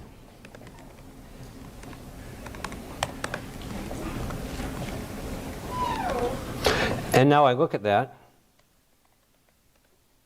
You'll see that it has what I described as is the disassembled representation of the program, including some files that you didn't, some functions that you didn't write. It has ones that are sort of the low-level functions that are used in the initial startup of a program called init. Whoops. But here, somewhere in the middle of it, you'll see, lo and behold, is that program, that function sum store that got compiled. And you can see that what it did was it took this 14 bytes from the original, the object code, and it picked those apart and came back with what instructions those bytes encode. So for example, the push instruction only takes a single byte. The move, as you saw before, takes 3 bytes. This call, because it has to give a location of where to call, is a 5-byte instruction, and so forth. But again, the disassembler didn't have access to the source code. It didn't have access even to the assembly code. It figured this out just by the bytes in the actual object code file. So this is the way, if you ever want to know actually the byte level encoding, this is how you figure it out, is to run a program, run it through an assembler, get object code, and then come back out with it. There's another way you can do it using the debugging program, which you'll get to know very well in the next lab you're going to do. And it's called GDB. And GDB is a very powerful debugging program that you can examine, step through, and operate on programs in. And again, you can, if the source code for it's available, it will make use of it. But it also can be used on programs for which there's no source available. But one of the features is the ability to disassemble functions in there. So if I say disassemble sum store, it'll come back with something that looks a lot like what you saw from object dump. A listing of the instructions. And here it just shows in hex what the addresses of those different instructions are. It doesn't show the byte level encoding. So my point here is there's various tools that let you look at a program even if its actual representation is a binary file that you don't want to examine directly.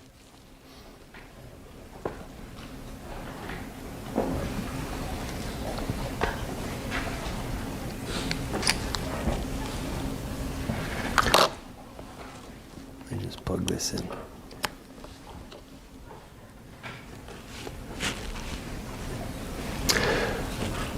So what this slide shows is what I just showed you on the screen, which is what the object dump program produces for this function. And this is a version showing what GDB would show you for it. And with GDB, if you want to actually get the bytes out, you can do that. You can basically, for any address, you can just give an address and tell it to display some number of bytes.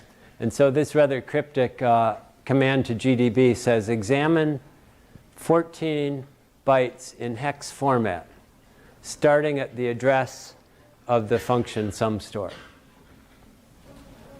And it produced something that looks like what you see on the left. In fact, disassembly is a tool that can be used as part of any reverse engineering tools. And I used to demo this by showing a disassembly of the windows of Microsoft Word. I had a PC back then, not a Mac. But some people, and you know, our slides are online, and so we got some nasty grams from people saying, you know, you're violating the Microsoft end user license agreement when you do that, because you're supposed to, you don't know this, but remember all those click-through I agree things that you never read? One of them is, I agree not to try to reverse engineer any Microsoft product. So, so this would technically, so I've sort of just, for modesty, I've blanked this out. But you can actually do it.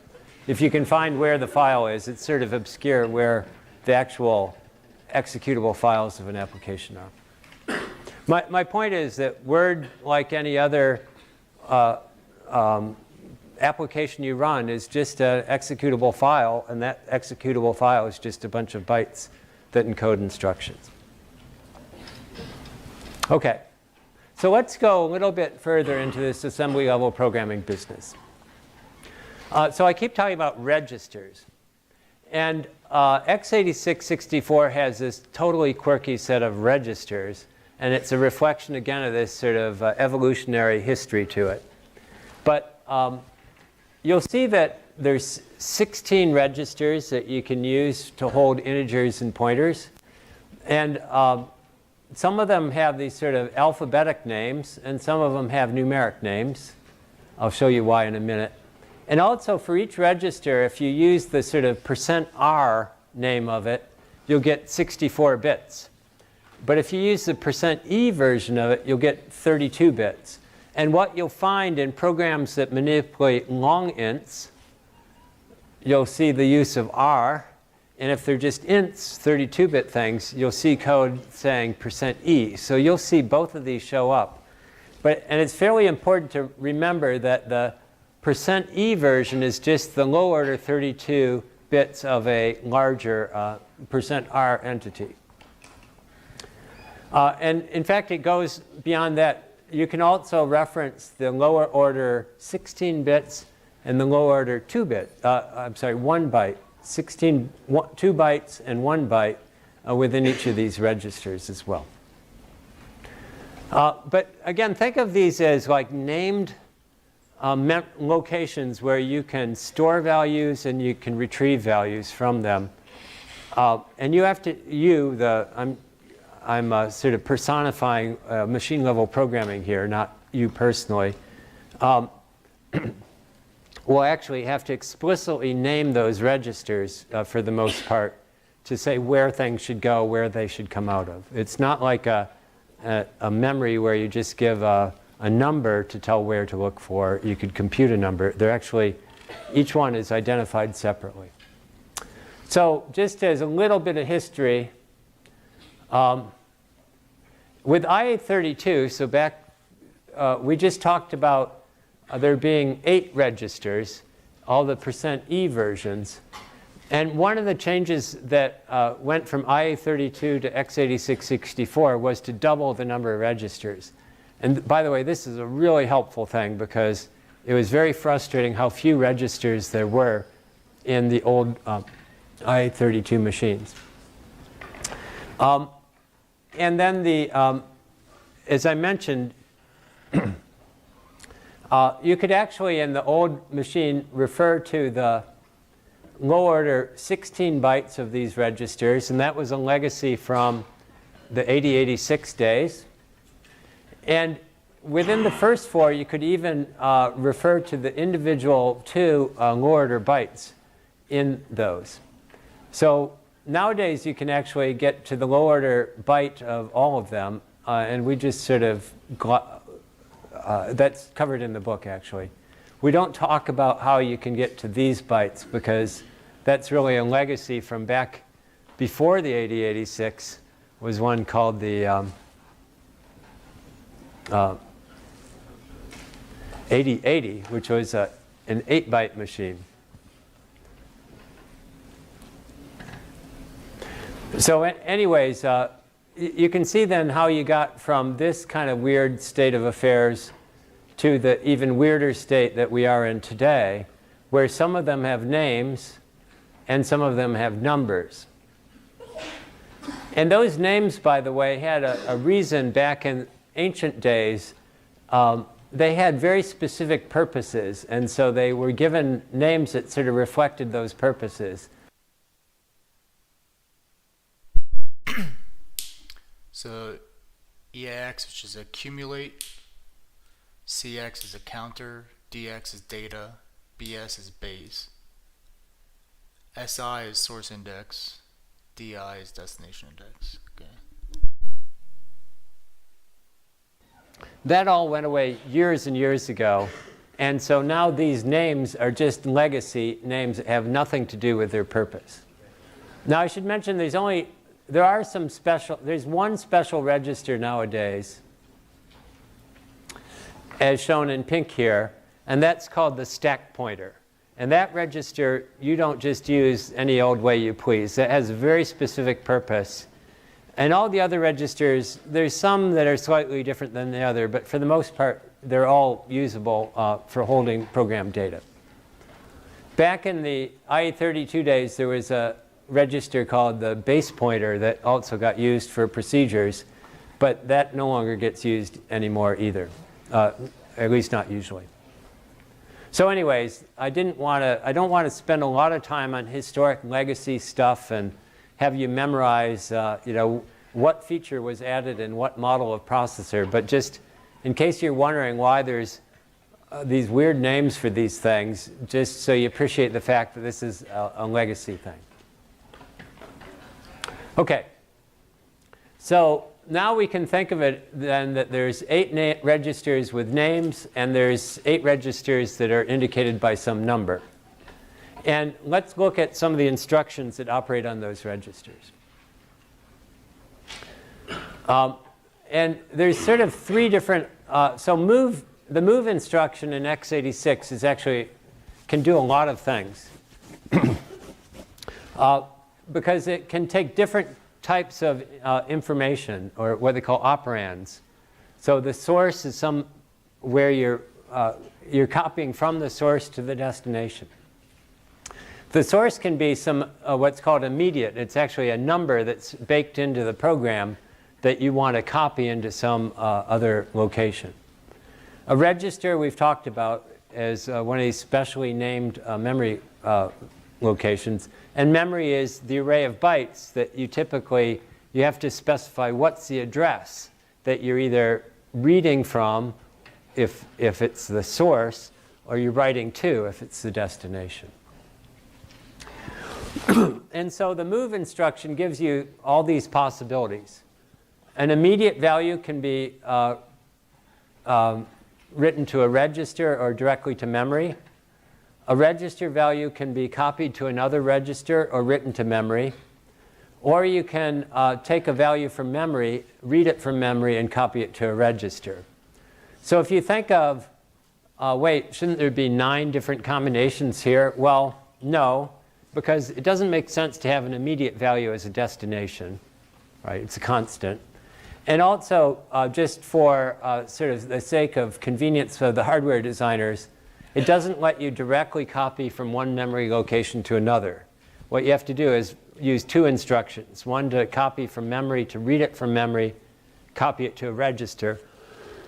And a second to take that value in the register and write it to memory. So that's why there's only 5 possibilities. And so each of these actual 5 combinations you'll see in some form or another. So for example, if I take a constant value and copy it to a register, it's a little like, you can think of registers as sort of the temporary data that you're operating on right now. So it's a way of sort of assigning a constant value to a temporary. Similarly, if you have a memory as your destination, it's like storing a constant value in memory somewhere. If you're copying from one register to another, it's sort of like copying one temporary value to another one.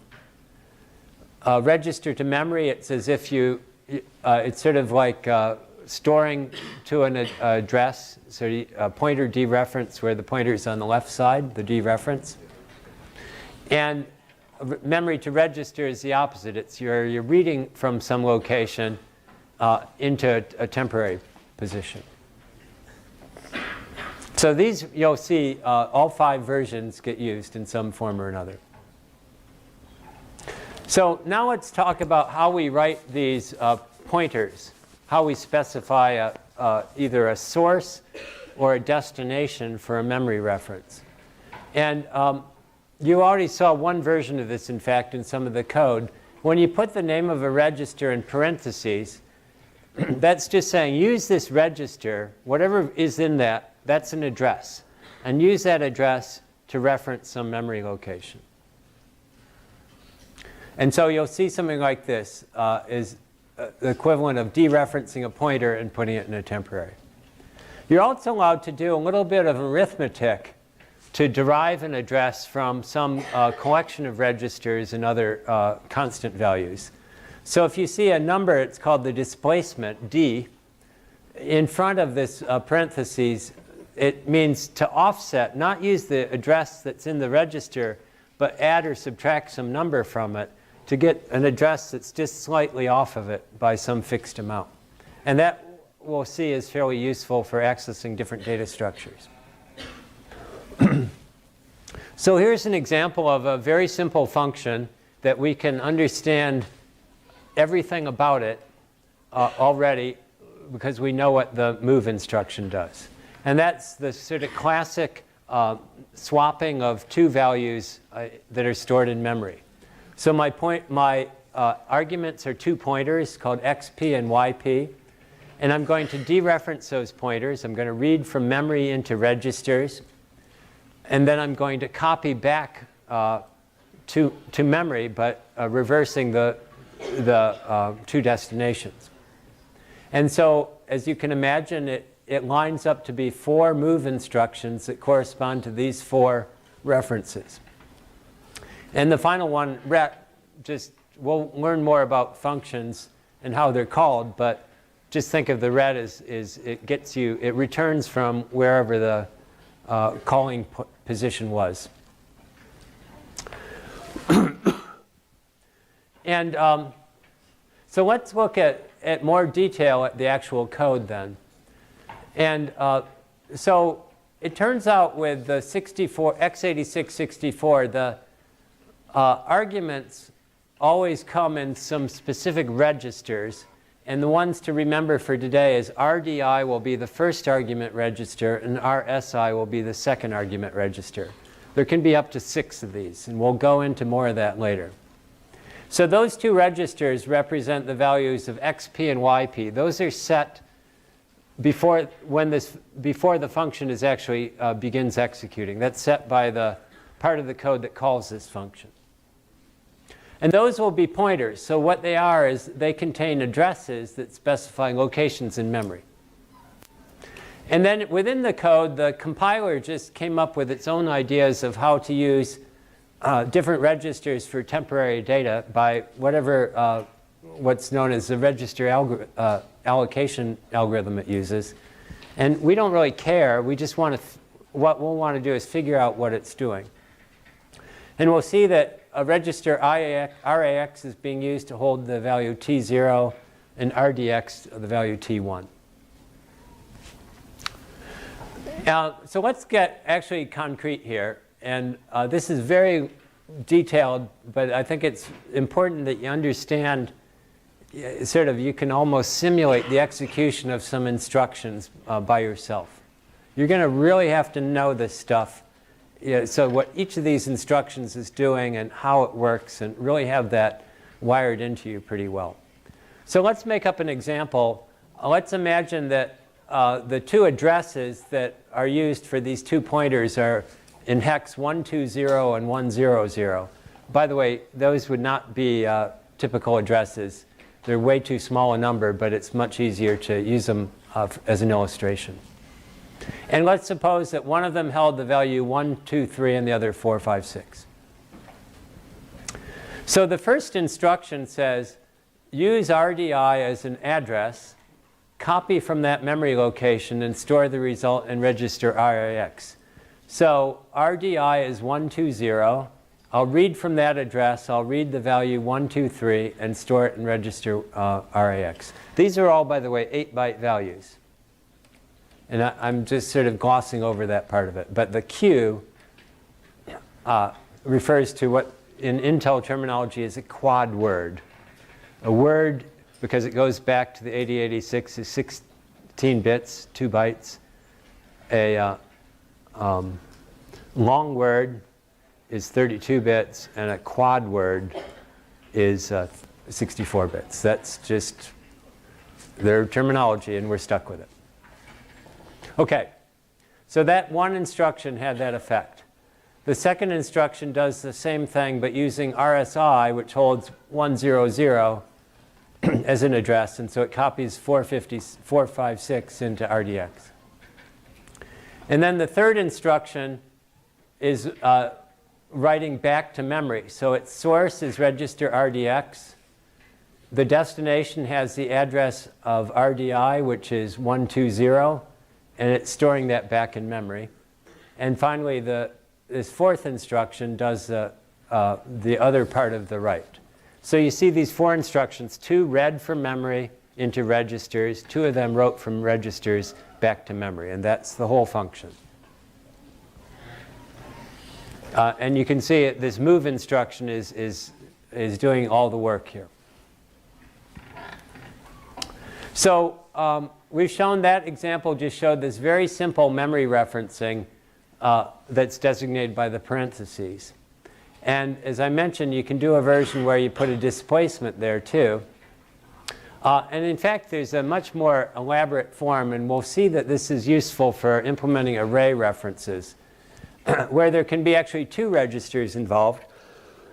And there can be a displacement, which is a constant offset, and a scale factor, which will be 1, 2, 4, 8. And the general idea of it is to take our register that I'm referring to as R sub I, that's known as an index register. You multiply it by the scale factor. You add the value of RB, register RB, and you also add the constant displacement. And these have a RB refers to base, RI is index, and S is scale. And it turns out this will be the sort of natural way to implement array referencing. It will make a lot more sense when we talk about arrays. But basically, you can think of as if this is an array index, I have to typically scale it by however many bytes my data type is. So if it's an int, I have to scale it by 4. If it's a long, I have to scale it by 8. So that's where these scale factors will come in. And basically, the format in the assembly code lets you eliminate some of these fields if they're not being used. So you'll see, and we already saw the single parentheses is sort of a reduced version of this form. So let's just do some examples of these address computations. And let's imagine that register RDX holds hex F with 3 zeros, and RCX holds 1 with 2 zeros. So if I,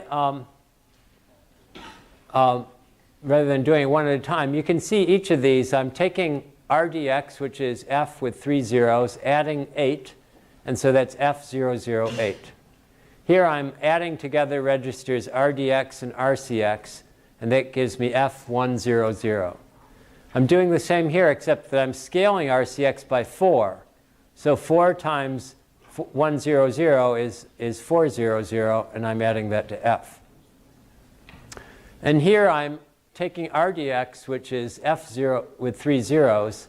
If I double that, I get 1E with 3 zeros. If you think about shifting an F to the left 1, you get a 1, and then it goes 1, 1, 1, 0, and that's an E.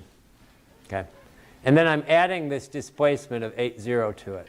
So the point of this is all of this is arithmetic. It's all using whatever's in the register, and there's some rules for how you combine this and get an address, and then that's being used to either read or write some memory location. Okay, so now let's, as a final part of today, go through some arithmetic. And one of the things that will be sure to confuse you and drive you crazy and make you be sending email to the staff for explanation is an instruction called load effective address. And the reason is its purpose in life is to do basically the ampersand operation of C, to compute an address based on some whatever you want to compute an address from. But it also turns out to be a pretty handy way to do arithmetic, and the C compiler likes to use it. So in particular, it looks, the format of it looks like a move instruction. There's a source and a destination, but the destination has to be a register. And the source will be one of these memory references. So it looks like a move instruction. It looks like you're doing some address computation, then you're reading from memory and storing it to a register. But what it actually does is it does that address computation, and then it actually writes that address, not the memory value, but the value that got computed directly to the register, which is what you want to do here. Remember, the ampersand operation is give me the address of some place. Give me a pointer that designates some location. So for example, this is fairly typical in C code. If you say multiply x by 12, it'll turn it into an address computation. And this is just a clever way to compute 3 times RDI. It adds RDI plus 2 times RDI, so that's 3 times RDI, and stores it in RAX. And then salq means shift left by 2. And so you remember shifting left by 2 is like multiplying by 4. So the first value computed 3 times x. I shift that left by 2 positions, and I have 12 times x. So that's a very special, the LEA, but you'll see it all over the place, so you need to be ready for it. These other ones look more like what you'd expect for arithmetic instructions. They have names like add and subtract and multiply and so forth. And they all have the same general format, that they have 2 arguments. And what's called the destination is actually also a source. It's a little like in C, if you say x plus equals y. It's saying take the value of x, add the value of y, and then store the result in x. And now the destination is like that. The other thing that's weird is that the operands are in the inverse order from where you'd expect them to be. So the source comes first and the destination comes last. And that's important to remember.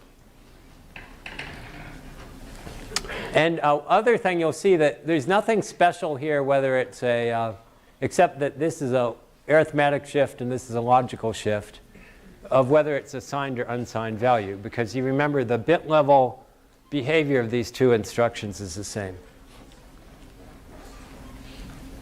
And then there's a series of instructions that are used that are just take one operand: increment, decrement, negate, and not. Not is like the tilde operation in C, not the exclamation mark. So those are the basic instructions. And again, now we can actually look at some programs and understand them. And here's one that just does a bunch of junk of arithmetic instructions. And it converts into the following assembly code. And you see it's using this LEA instruction multiple times to do addition in various forms. And it also has shifting, and it has multiplication. You saw in the original code, I just have addition and multiplication. Here I have various instructions. I only have 1 multiply here, whereas I had 2 there. So the compiler is sort of scrambling things around, trying to find clever ways to implement what you're asking for using less expensive, less time-consuming instructions. And if you sort of go through this code carefully, what you'll find is that this instruction here corresponds to this computation of T1. It's adding 2 values and giving it a new name. It's putting it in RAX. Similarly, this one is adding Z to T1 and storing it back in RAX. The x plus 4 doesn't show up directly here. It turns out what it does is it jumps right ahead to here, and to multiply y by 48, it does it by first computing 3y, like we saw before, and computing, shifting that left by 4, because 3 times 16 is 48. And then the 4 here that's in x plus 4 actually shows up here. It just uses the displacement field of this computation to add 4 to some other values. And so this is labeled, and these comments show how these correspond to the program. And these registers show it. So the important thing to get from here, you will want to actually go back through this and make sure you believe that the comments are correct.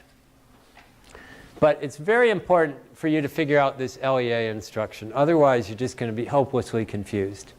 And it's also important to understand that the code that gets generated will correctly implement your C function, but it might not exactly replicate at a low level the exact sequence of operations you specified at a high level. So that will, just to summarize then, you've already gotten a glimpse then of what this very odd world of machine programming is and how different it is from C code already. So you've already seen that x86 is weird. Like I said, it's English. It's not Latin. It's not well designed. And, but you just got to deal with that. So that's your beginning to machine level programming. Thanks a lot.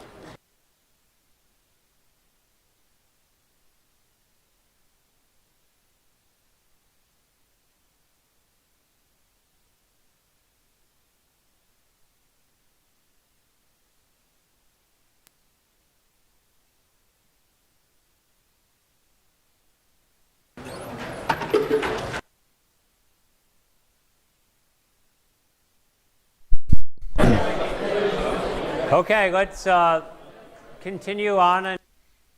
Vulnerability blocked. Yeah, I figured since we're starting on control in the book, let's go ahead and watch some of the lecture here. It's another hour and 13. That would put us at, what, 7:30? Then I might do some reading because, yeah, I want to make some progress on the control section.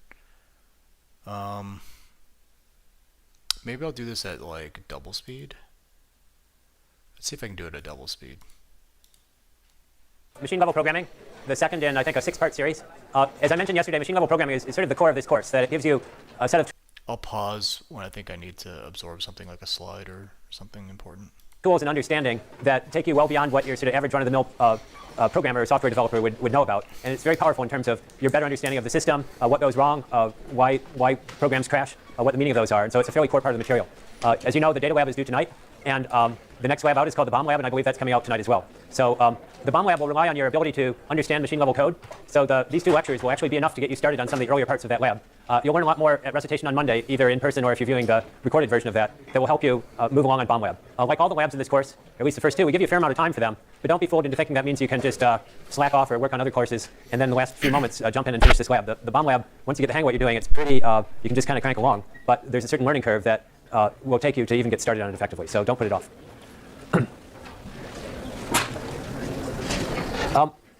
What was this?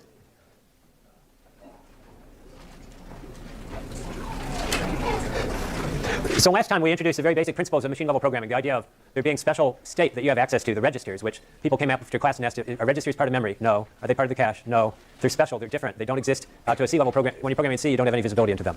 And in general, today what we're going to do then is go beyond the sort of very basics and start talking about the control, how you control the flow of execution of instructions at the machine level, and how you use those techniques to implement basic constructs, conditional statements, loops, and switch statements. And then next time we'll talk about procedures, which warrants a whole lecture of its own. So the x86 and several machines of its generation have these curious little 1-bit flags that are called condition codes, and they're the basis of how conditional operations work. So to a machine level programmer then, we talked last time that you have visibility of the set of registers and the memory. But you also have more things, and this is only a partial list. Actually, there's more and more stuff that you can add to this picture. But we talked about in the 64-bit x86 64, there's now 16 registers, 8 of which have names that are historic based on old x86 stuff, and 8 of which were introduced, and so they simply name those R8 through R15. And of these registers, for the most part, the only one that's really special is RSP. It's a stack pointer. It tells you where, and we'll learn a lot more about stacks starting next time. But it's sort of where the state is that manages the execution of procedures. And so you can't just use that or set it in arbitrary ways. But the other ones you more or less can, with qualifications to that statement. There's another register that they call the RIP, which has nothing to do with death. It means the IP means instruction pointer. In IA32 it was called EIP, and now it's called RIP, just like the register used to be EAX, and now it's RIX. So all it contains is the address of the currently executing instruction. And you can, it's not a register that you access in a normal way, but you actually, there are tricks that you can find out what the value of that is. So that just tells you where in the program, what part of the program is currently being executed. And then there's these things that are called condition codes, and we're only showing 4. There's actually more like 8 of them, but not relevant to our general discussion, that are all 1-bit flags, and they get set not directly, but as a side effect of other operations that take place. And they're the basis for which conditional operation gets decided. So let's go through what those mean. And they're given names, but these names are actually useful to memorize what they mean. So CF means the carry flag, and that's if you think of adding 2 numbers, think of them as 2 unsigned numbers, and you do the binary arithmetic, and sometimes an extra 1 pops out of the left-hand side, right? That's the carry bit. The numbers you added sort of were too big to be contained in the 32 or 64-bit or even 16 or 8-bit result, and so an extra bit was generated. That's called the carry bit. The 0 flag is what it sounds like. It's set if the value you just computed is 0. These are set typically by arithmetic instructions, by the way. The sign flag is set if the value you just computed has a 1 in the most significant bit, meaning it's a negative value. And the O flag, overflow flag, is a 2's complement version of overflow. So in particular, if you remember from data lab, how do you know if addition of 2 values is overflowed? It's if the signs of the operands are the same, but the sign of the result is different than that. So either you added 2 positive numbers and got a negative result, that was a positive overflow, or you added 2 negative numbers and got a negative result, that's negative overflow. You can't overflow if the 2 arguments are of opposite signs, right? So those 4 flags get set as a sort of normal activity by many of the instructions, not by our friend the LEA instruction, which I mentioned is kind of a quirky instruction that DCC really likes a lot, and you'll see it in a lot of places. But in general, and most of the time, those flags get completely ignored, because who cares, right? But they do show up at various points when you're doing conditional operations. So there's some special instructions whose only effect is to set condition codes, and the one that you'll see is especially is called compare, CMP. And by the way, the Q at the end of these is all just a reflection of they're operating on 64-bit words, quad word, as I said. So the comparison is sort of like a subtraction instruction, except that you don't do anything with the result. A normal subtraction instruction is like x minus equals y. It will read 2 numbers, but then it will store the result wherever x is stored. But compare just takes these 2 values, does the subtraction, and doesn't do anything with the result, but it will set these 4 condition flags. And just a few things to keep in mind that are often will be sources of confusion is remember that the arguments in the way we write them in machine code is the opposite of what you'd expect. By the way, somebody asked me last time, there's sort of 2 dialects of assembly code used on x86 machines. There's the one that's used by Intel and Microsoft, and we don't use it. And then there's the one that's sort of used by Linux systems, and that's the one we use. And they're different, and one of the quirks of them is they write their arguments in different order. So it will drive you crazy trying to read. If you're familiar with one, it's like if you've ever tried to drive a car on the wrong side of the road. You often will crash or do bad things. So that's just an aside. That what I find, by the way, when I'm looking at code and I see a compare instruction, I actually write as a comment, compare the 2, but I flip the order so that I'm sure that I sort of keep in my mind what the comparison was of. And so these flags get set according to the rules of subtraction. And so it turns out that the carry flag and the overflow flag, you have to sort of flip your sense of what happened because it's a subtraction rather than an addition, but it's the same general idea. So that sort of shows you one particular one. And another instruction that you'll see whose only purpose in the world is to set condition flags, condition codes, is the test instruction. And this is typically used, the compare, as you'd think, it's when you have 2 values and you want to compare them to each other. And the test is if you really just have 1 value and you want to see what it's like. Is it 0? Is it negative? Those are the main things you care about. In fact, that's the only thing you can determine. But just because I guess they had sort of a possibility of having 2 arguments to this, so they decided, well, let's go ahead and do it. How do you have 2 arguments to a test instruction? Well, let's AND the 2 results and then test that value. So what you'll typically see is a test where both arguments are the same. So test Q, %RAX, comma, %RAX. So that you're just ANDing a register to itself, and one property of the AND operation is it's what they call idempotent. ANDing 2 things, the same things together, gives you that same thing. So we can see these, and now, so I told you that's how the condition codes get set. Now, how do you actually read them? How do you make use of them? Well, there's 2. In principle, you can actually extract and get the condition code values directly out of this special status register, but that's very unusual to do that. What's more common is you either try to read it and set a 1-bit flag based on the result in some other register, or you try and do a conditional branch. So the first example where you try to read it in a way that you can make use of it is done with the set instruction. And you'll see there's a whole range of set instructions, but their only difference is really just what the condition they're setting based on. So what the set instruction does is it sets a single byte of a single register to either 1 or 0. And the basis for whether it sets it to 1 or to 0 is based on what the condition codes are. In essence, what happened to your most recent instruction beforehand? Was it an arithmetic instruction, or a set instruction, or a test instruction, or a compare instruction? And as you can see, they're all based on some logical combination of these condition codes that correspond to what the names imply. So for example, the set S instruction is true if the sign flag is true, meaning that the most recent result was negative. And there's other ones, less than, or equal to, are 2's complement comparisons. And they have to take into consideration, did the most recent result cause an overflow or not, because that will affect the result of the comparison. So that's part of the reason we tortured you with understanding 2's complement arithmetic and how you compare results and making you understand the bit level behavior so that you can understand what these instructions do. So we're cruel, but we have a reason for our cruelty. So you say 1 byte. How do you deal with 1 byte? Well, here's another thing we didn't tell you yet. And we're going to keep telling you more stuff over and over again. It turns out for every one of these 16 registers, you can directly set the lowest order byte of it to either 0 or 1. And it won't affect it. It turns out it doesn't affect any of the other 7 bytes of that register. So, and they all have quirky names. The L means low in there. So here's an example of putting all this together to do something that's vaguely useful. suppose I want a function gt that will take two numbers and compare them and set the return a result value of 1 if x is greater than y and 0 otherwise. And so here's the assembly code with some tabbing problems. Fix this. This kind of thing bugs me. Hold on. I know I want to try and do this.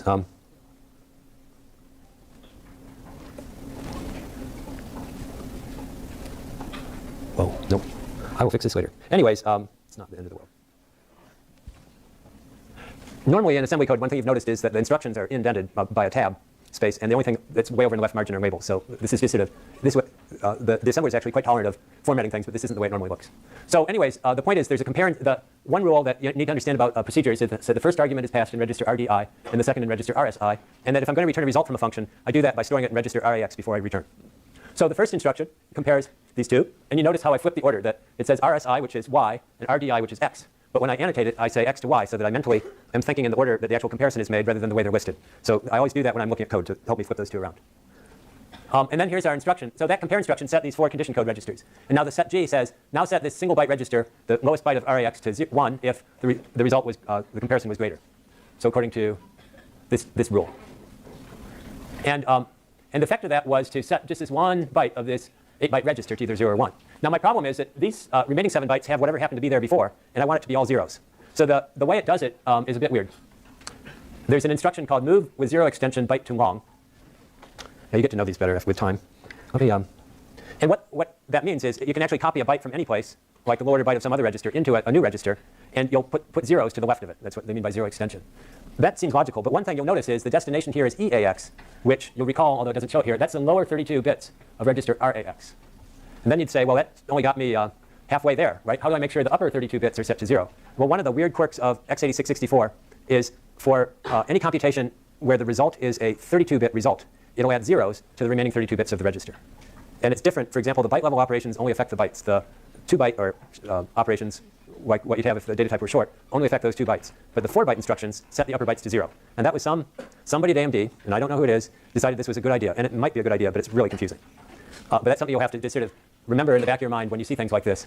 So the effect of this instruction is to take this 1-byte result, which is the low order byte of register RAX, copy it to the same place as it already is, but then set the remaining 7 bytes to 0, which is what we want. So you'll see this pattern quite often. Question? Got it? OK, so now that's sort of sometimes I want to do this. I just want to get a 1-bit flag as a result of the comparison. But more generally, I want to do something with that information and not just set 1 bit. So the simplest version is, what about a conditional, an if and possibly an else? Well, that's done by, there's actually 2 ways to do it. So we'll go through the sort of general purpose traditional way, and then we'll show the more specialized newer way, and we'll compare those. So the traditional way is to use what's known as a jump instruction. And a jump instruction, normally instructions execute in a particular order, just like when you're writing a program and you write a series of statements, they execute one after the next. A jump instruction is a way you can go from wherever you are to someplace else and either skip over some instructions or jump back to some other previous position or wherever. And there's 2 kinds of jumps. Ones that are unconditional, well, there's several kinds, but an unconditional jump means when I say jump, you jump. But there's others, conditional jumps, that will actually only do that jumping if the condition codes are set appropriately. And you'll see that the names of these jump instructions are the same as the set instructions with the same conditions. So there's a variety of different reasons that the program may be given to either jump or not jump. So I'm going to use this one that the program may be given to either jump or not jump.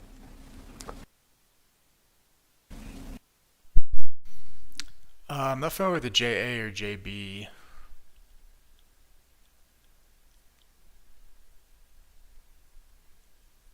So it's a carry and 0.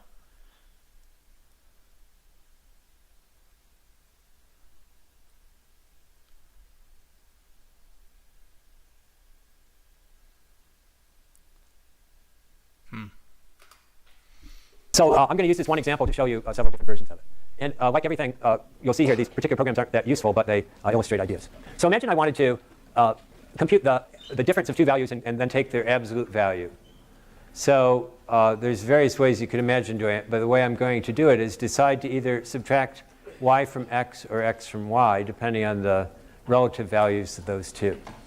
And of course, the astute observer will notice that this has problems if you have a t-min somewhere, if the result, because there's no absolute value, but we're not going to worry about that. So in other words, I just want to say if x is greater than y, then I want to subtract y from x. And if x is less than or equal to y, I want to subtract x from y.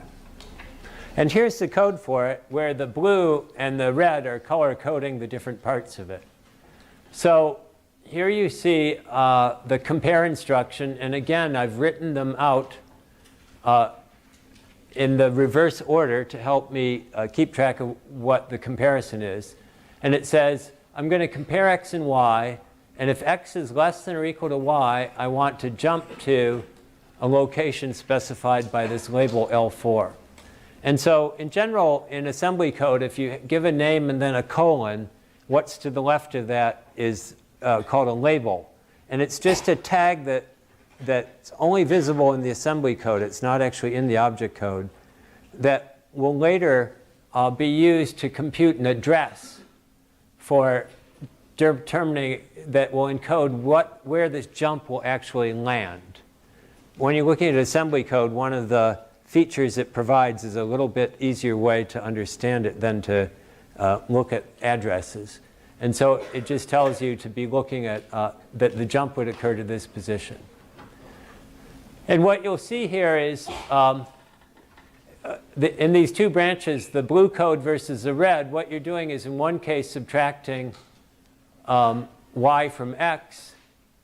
Here you move x into RAX and you subtract y from it.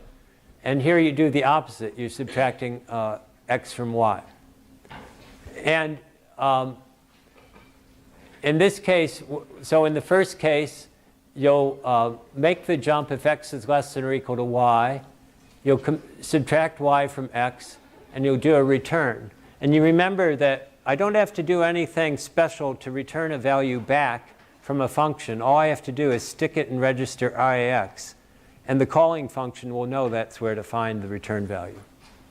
So here it does a ret.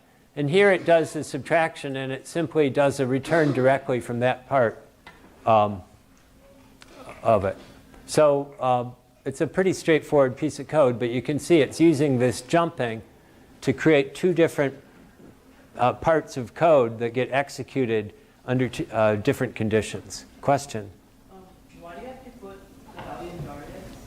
What's that? Why do you have to put the value in RAX? I'm sorry, I didn't hear you. Why do we have to move it into RAX first? Oh, well, there's a couple things. One is you want the result to end up in RAX, right? And remember, the subtract all those arithmetic instructions are just two-argument instructions. They're that you take two values, and then the second argument, the destination argument, you overwrite what was there with the new result. So this is a pretty typical pattern you'll see of you move some value into a register, and then into RAX is very common, and then you do some arithmetic operation with that register as a destination to kind of update it. It's like if you were writing in C, if all the time you had to write sort of x plus equals something, x minus equals, and that all your arithmetic had to be expressed in those terms. Okay. So it's fun to look at assembly code for about 5 minutes, and then you get sick of it. So one thing to sort of present these same ideas but give it in a little bit more abstract form is to write it in C, but in a form of C that looks a lot like assembly code. And in particular, one of the features of C that is not generally advertised is there's a statement called goto.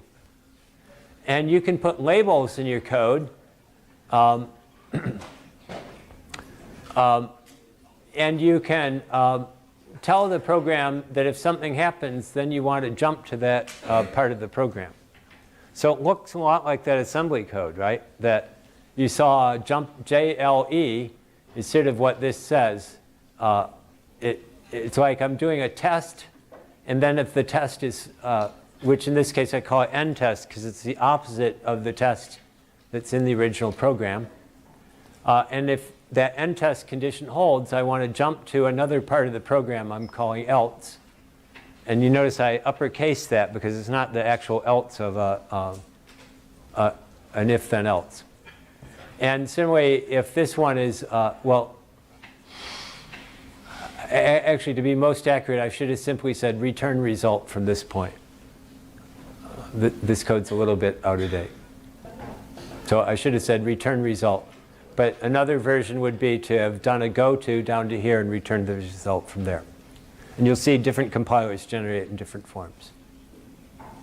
So I'm going to typically use this way of presenting code just so that you can look at and understand what these control structures look like without having to sort of scrutinize the low-level assembly code instructions. So we can sort of take this question. For the previous slide, did you have to request a test? Or is there a way you can do it? Yeah, I think there's a homework or a practice problem of exactly that sort. So in general, you could do it in either way. And why the compiler picks one versus the other is, I think it's a completely arbitrary decision. But consistently, I found GCC does it this way. Okay.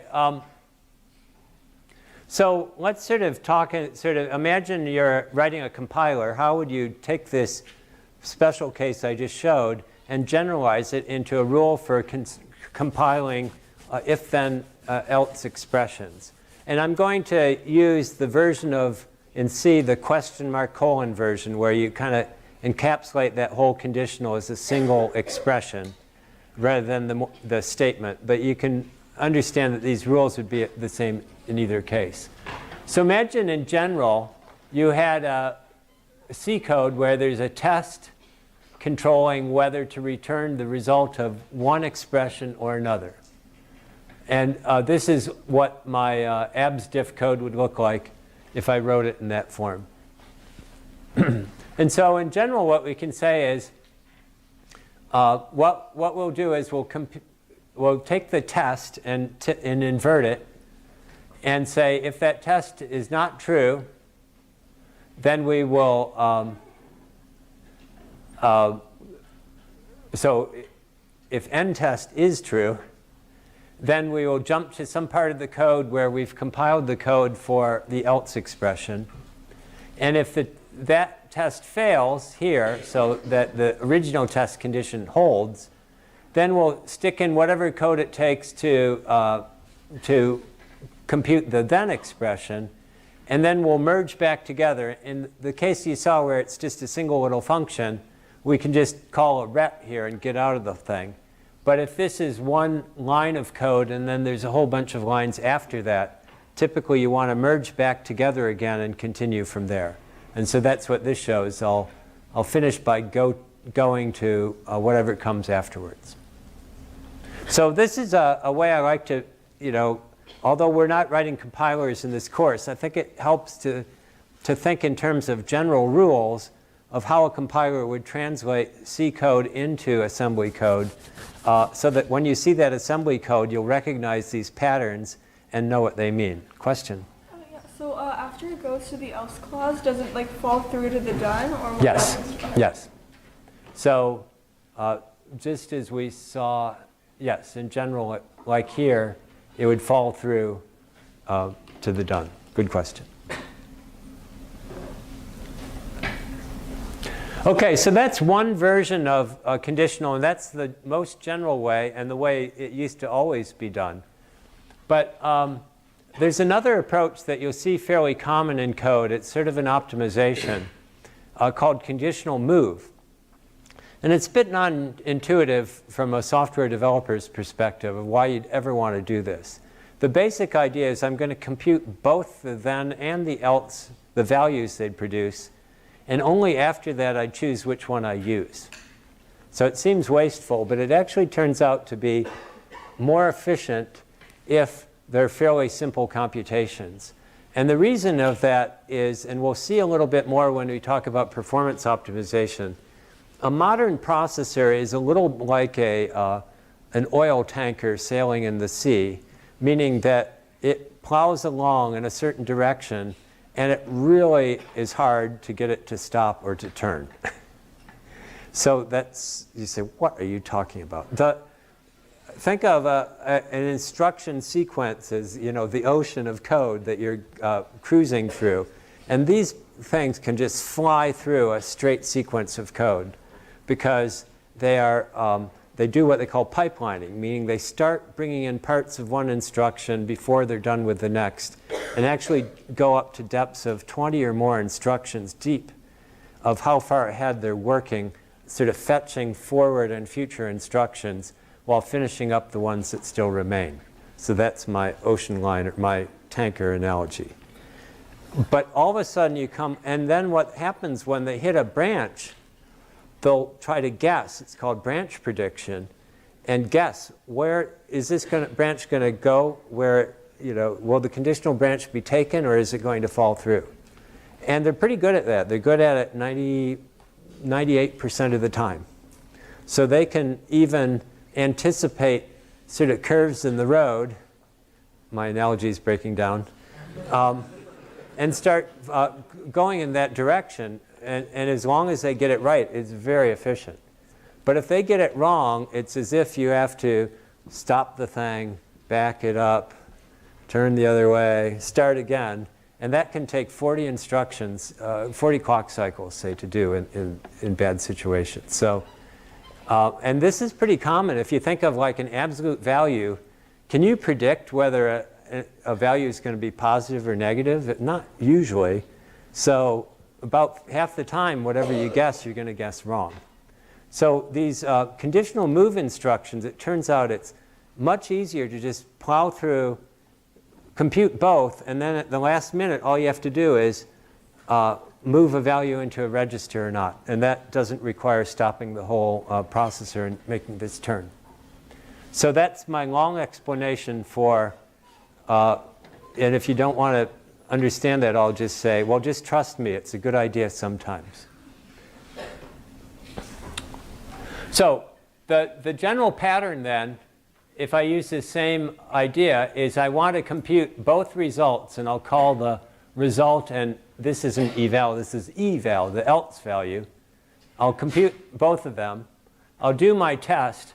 And then this red thing, imagine that's all done with a single instruction that says, I'll copy the value of eval to result, but only if a condition holds. So that's why it's called a conditional move.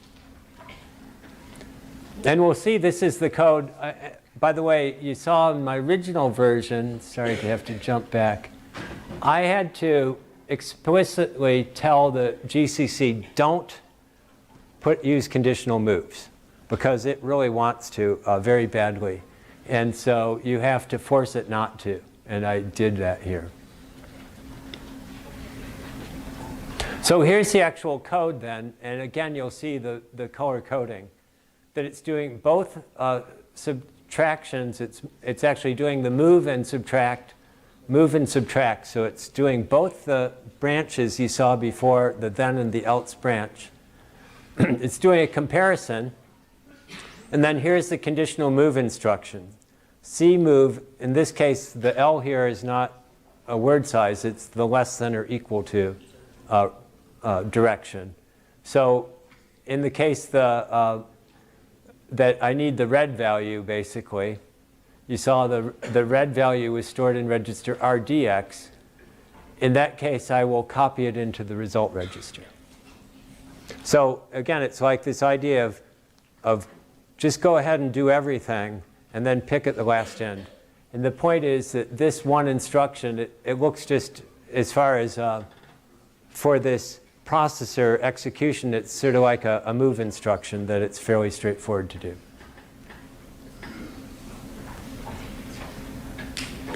Okay, so why doesn't it do that all the time? Well, there's a couple reasons. One is that might be a really, really bad idea to do both computations. If you have to like crack a password in one and find the nth prime number in another, you probably don't want to do both of those. So in general, in that case, and you'll notice GCC will only do this if both branches are fairly straightforward computations that they're trying to do. And there's sometimes when you just plain can't do it. So for example, if you're using a conditional to guard whether a pointer can be dereferenced or not because it's a null pointer, potentially a null pointer, then you really don't want to try that null pointer dereference. just as a way to save some time. And similarly, if you could have a side effect, if the result of executing either branch could be to change some other part of the program state, then you don't really want to do that either. And so the conditional move only gets used then in this somewhat special case that you have two computations, relatively easy to do, safe to do, no side effects. But that happens just often enough that this is actually a worthwhile thing. Okay, so that gets us conditionals. And now let's look at loops. That's the sort of next step up in control structures. And C actually has three different kinds of loops. It has a while loop, which you're familiar with, and a for loop, which you're familiar with. And it has a third one, which in my whole life of writing, and I've written a lot of C code in my life, I've used this like about 6 times. So, but it turns out it's the simplest one to implement, so we'll go ahead and do it. So it's called the do while loop. And so the keyword is do, and then there's some stuff you do, that's the body of the do. And then there's a test at the end that tells you whether to keep repeating this loop. So it sort of flips a normal while loop. You have the conditional test at the front, and here you have it at the end. And so it turns out if we think in terms of goto, that's a pretty straightforward thing to replace this with a code that will do a test. And if the test holds, it will jump back and say, OK, re-execute that part of the program I was just in. So it sets up a loop where you can think of it's literally a loop of control flow going round and round. And by the way, this is actually a semi-useful function. It's called pop count sometimes. How many ones are there in a word of data? In this case, it's 64-bit word. There's been some generations of data lab where you were required to write this function using all your favorite operations.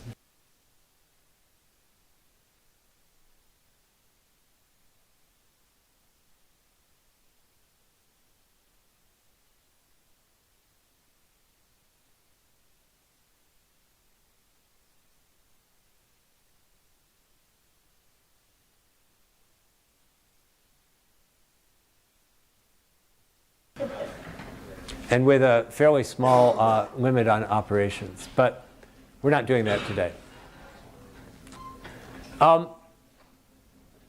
So here, my point is you see that there's a fairly straightforward way of taking this particular loop and turning it into just a combination of conditional that where you do is you jump back to where you were before. And here's the actual code for it. I won't go through all of it, but you can believe from these annotations that it very closely follows the code here. And the main thing to see is this jump if not equal to label L2, and that takes you back to here. And so the general form of it then is you take a do, and then this part of it's called the body of the loop, and this is the test. And so now you set up some code where you can execute the body, perform the test, and if the test holds, you go back to the loop. So a while loop is really just like a do loop, a do while loop, except that you move the test to the beginning. And the only difference, therefore, is with a do loop, you don't do the test the first time through. You're guaranteed to do it the first time no matter what. While a while loop will explicitly test even at the very beginning and skip over the loop if the condition doesn't hold. So there's 2 ways to generate a code. Well, there's more than 2 ways to generate code for a while loop. But you'll find GCC actually uses 2 different ways. One is what we'll find when we use this optimization setting I talked about last time called -O, which stands for optimize, G, which means debug, of course, as you already know. There's some history to what the -G flags means. So as I mentioned last time, this turns out to be the perfect level of optimization for this course, where you want to be able to look at machine code and understand it and how it relates to the C code, because it does some sort of simple optimizations, but it doesn't try to rewrite your whole program to make it run better. Whereas even with -01, which is the next level in the optimization, you'll find sometimes it will do some pretty quirky stuff. But when you actually, as a program developer, as a software developer out there, or you talk to companies and you ask what optimization level do you use, they'll probably say -02. That's sort of the common one. So usually there's higher levels of optimization, and we're purposely backing off from that to make this code easier to understand.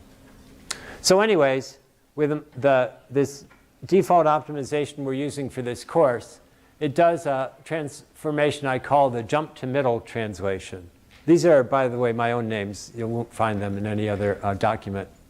But the idea of it is, imagine, again, I have a while loop of this form where there's a test and a body to execute. Well, the problem I have to do compared to before is somehow I have to execute the test before I start the first iteration of the loop. So the way I'll do it here is I'll just jump to the middle of what was the old loop code to the test portion of that loop. And then let that test determine whether I actually enter the loop itself. And so this is an example of a go-to code version of my pop count function. So I've written the pop count function using a while loop this time. It turns out whether you use a do or a while loop, you'll get the same result in this particular function. And and you'll see the way it looks is it jumps to the test portion of the code, and then if that holds, it then actually starts in the first execution of the loop. And then from there on, it looks the same as a do while loop. It just does what was in the loop, does the test, jumps back to the beginning. And then there's a second method, which is in some ways more traditional. And you'll find that if you use optimization 1, which is a fairly useful thing to do in practice. So just to show you that instead of deciding which one I was going to show you, I decided to show you both. And the idea of that is to do essentially to take a while loop and turn it into a do while loop, but introducing a conditional beforehand that would essentially guard your entrance to the loop. So you do an initial test, and if that's false, then you skip over the loop altogether. Otherwise, it's performed like a do while loop. And so that has a fairly straightforward translation into code. And that, again, it looks a little different from before, that it has an initial test, but then it looks like a do while loop. So I won't show you the assembly versions of those, but if you looked at it, actually the code is all in directories that are linked to your the class directory, the class web page, so you can actually look at the code. And you'll see that it follows exactly the way I'm describing it. And then a third kind of loop is the for loop, which in C is actually a very powerful, very general type of thing, and so it's very commonly used.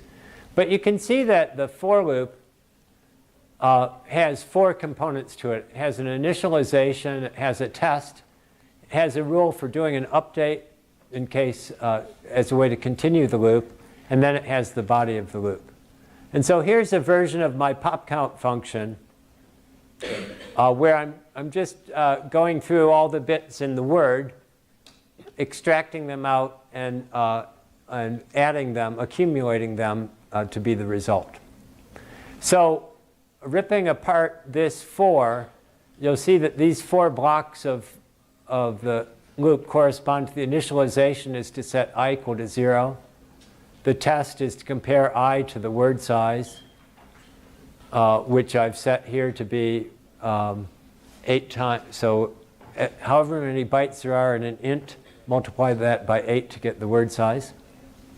And then the update is I++, and then the body is this stuff that's within the brackets here. So I can think of that in general. One general way to think about a for loop in C is by this rule that will turn a for loop into a while loop. And so what it says is I first do the initialization, and then I do a loop where I guard it with this test. And then what I keep doing is executing the body and then performing whatever update there is and then continuing with the test. So that's sort of the semantics, the definition of the behavior of a for loop in C. So I can take my different pieces of my for loop and say, well, okay, I'll take that rule and use it to pack them in to form a while loop.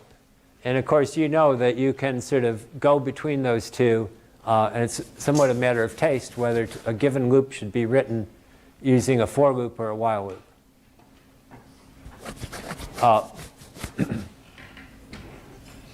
So one reason why it's actually useful to do this -01 optimization I talked to you about is it's fairly common for the initial test to be trivially true. So for example, in here, if I equals 0, and I'm comparing it to the word size, which would typically be 32, well, that test is true. That's a certain thing. And so what you'll see is that the compiler can figure that out and just throw away this guarding code that would have to be there otherwise. So, so that I believe is the main reason why this is the transformation that gets used with the 01 optimization level, is that oftentimes it doesn't need this initial test.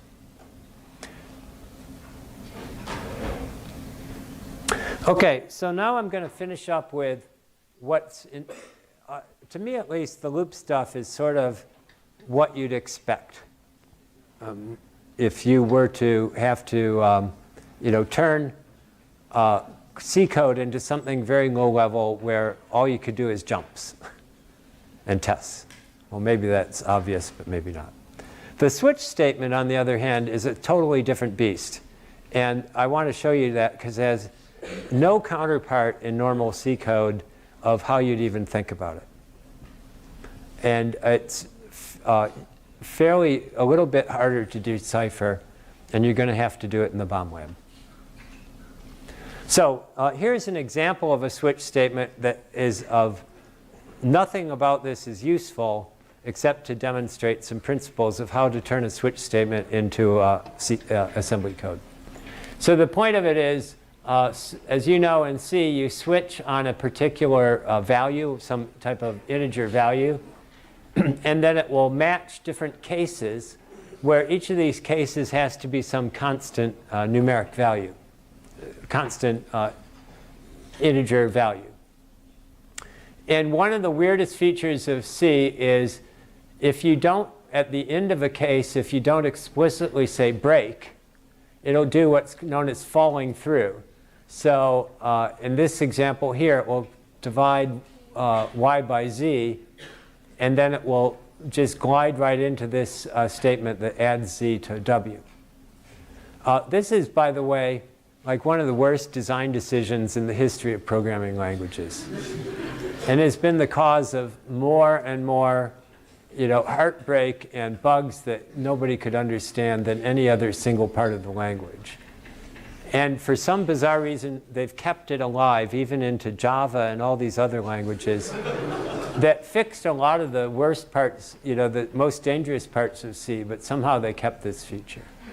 And so just as advice as a programmer, if you ever use this where you purposely want it to go from one case to another, you should have to put a comment in there to say, trust me, I really did want it to fall through. I know you almost never want to do this, but I do here. So that's a fairly common convention. And I don't know how many times I've had bugs that were because I forgot to put brakes in. Anyways, enough of my editorializing. The other feature you see in C is you can sort of bunch up multiple cases. If you think of it, that's just a special case of the fall through, right? The case 5 has nothing to do but to fall through to 6. But so that's the same general way, and there's nothing. That's not bad, and it doesn't require a comment.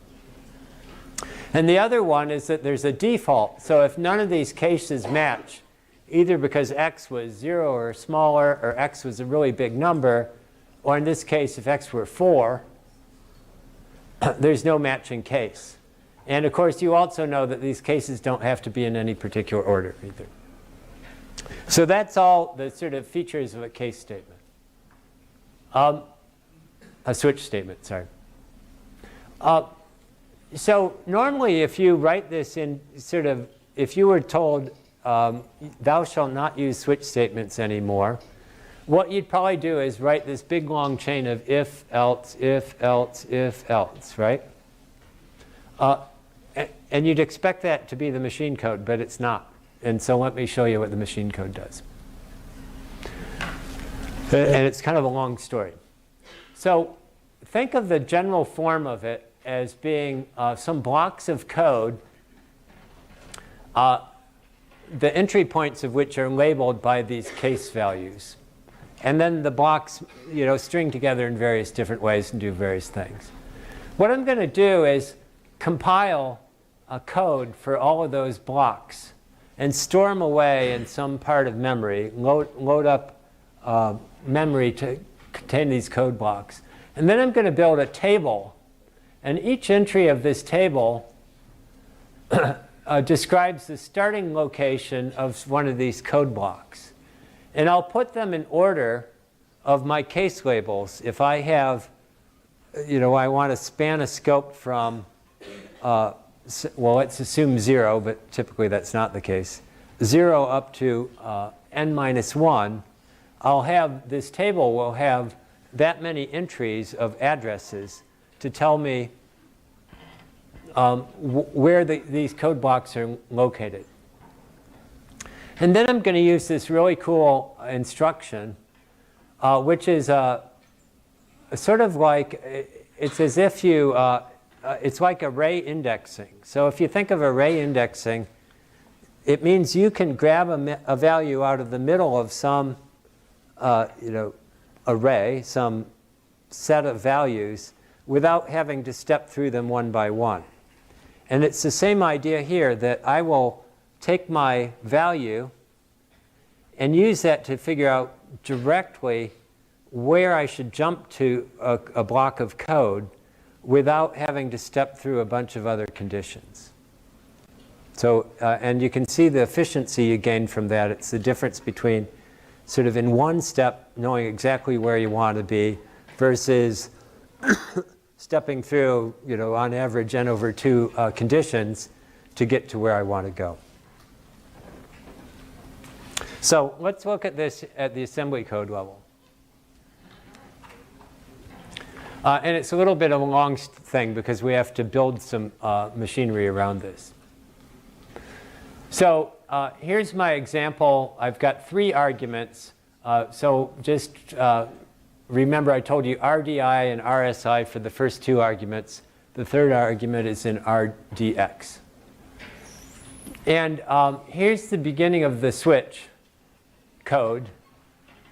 It's just making a copy of argument Z here for some reason. And then it's looking at comparing X to 6.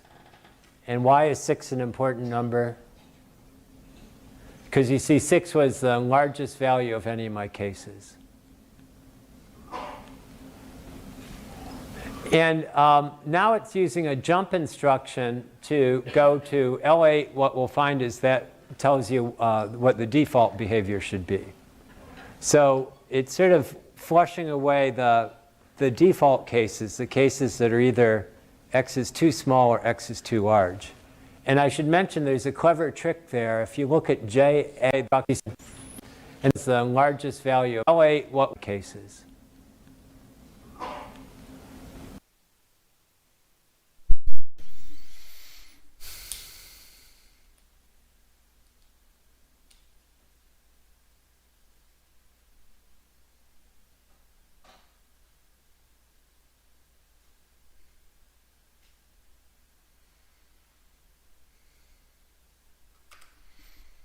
And now it's using a jump instruction to go to L8. What we'll find is that tells you what the default behavior should be.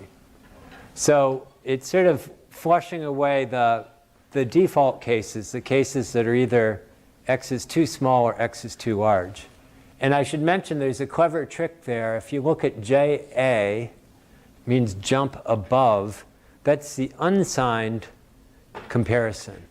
And what it's making use of is our result that you remember that if a number is negative, if you think of it as an unsigned value, it becomes a very large positive value.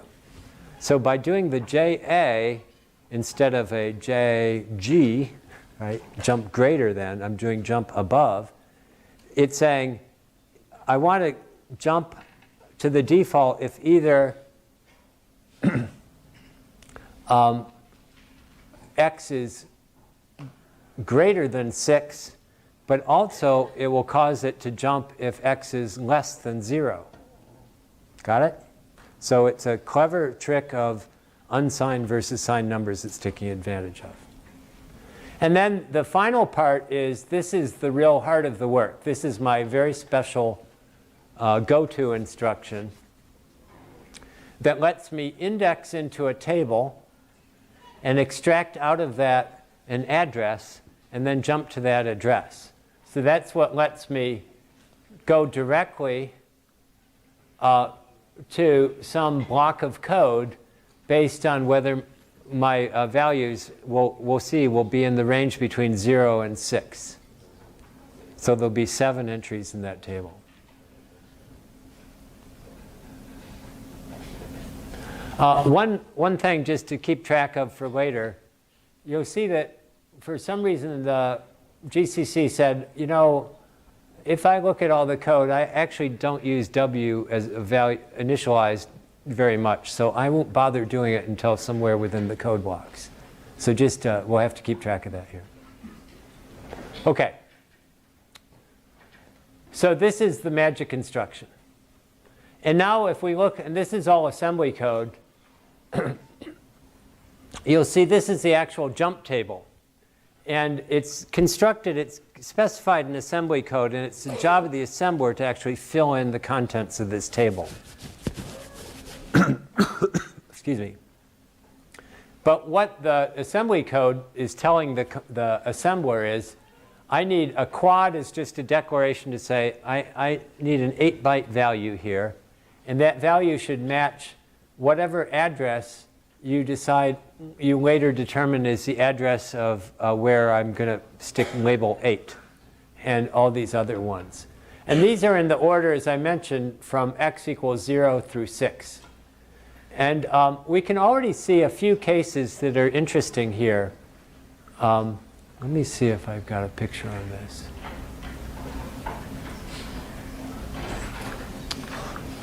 Yeah.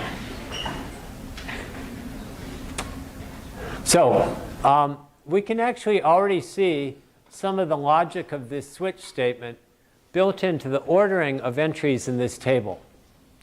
So in particular, there is no case 0 here. So case 0 should be the default. There is no case 4 here. So case 4 should be the default. And it turns out, and we already saw before the JA instruction going to L8. So L8 is actually where the code block is going to be for the default case. So you see, basically you can think of this as sometimes having holes in your switch statement. And we're going to just fill in those holes by saying those should go to the default case. And here you'll notice that they're not put in any particularly logical order. One thing you'll see again is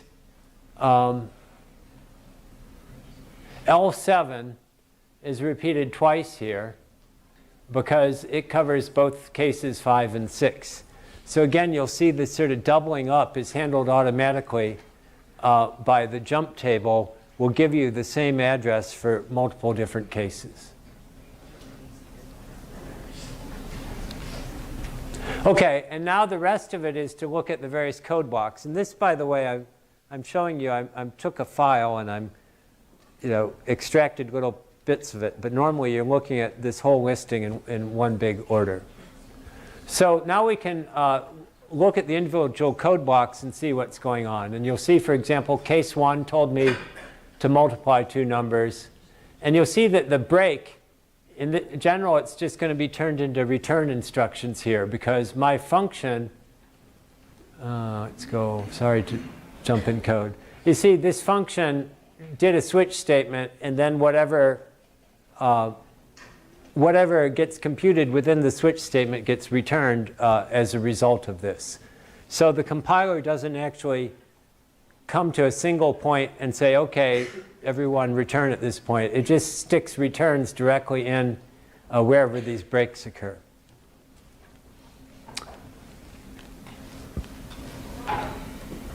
So here it does a multiply and a return. Here's actually a curious, by the way, I'm always somewhat surprised by what the compiler does. It's never exactly what you'd expect. So in particular, it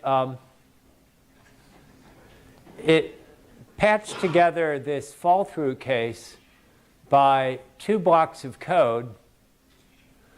And it had to do these separately because remember, W was not set before I entered these code blocks. It deferred setting that. And here I hit case 3, and all of a sudden I actually need whatever W was, which was 1. And so I guess the compiler said, well, gosh, I guess I better set W to 1 here before we continue. So as a result, it sort of creates 2 code blocks, but it jumps from the second one, this block, into partway through this other block. Here's some actual, so here's the actual code. This is the block that does the division. It's very quirky how you have to write division. It's covered in the book. I won't go through it here. And then this jump L6 is what I say go to merge. And the merge is where you're bringing these 2 cases together. Here is where it's setting L to 1. Again, it's making use of this feature and that the upper 32 bits get set to 0, so I can use a move L instruction here. Yes, question? The code block for assembly did not have the code for generation of the tables. When does that happen? Did not have the code for what? Generation of the jump table. No, the jump table is sort of embedded. Let me just show you real quick. No, probably a bad idea. The jump, if you look at the .s file, the assembly code file, all this stuff I'm showing you I've extracted out of that. But it's all in there. And so the compiler generated these tables, at least the sort of framework for these tables, the details of which get filled in by the assembler. So it is generated by the compiler.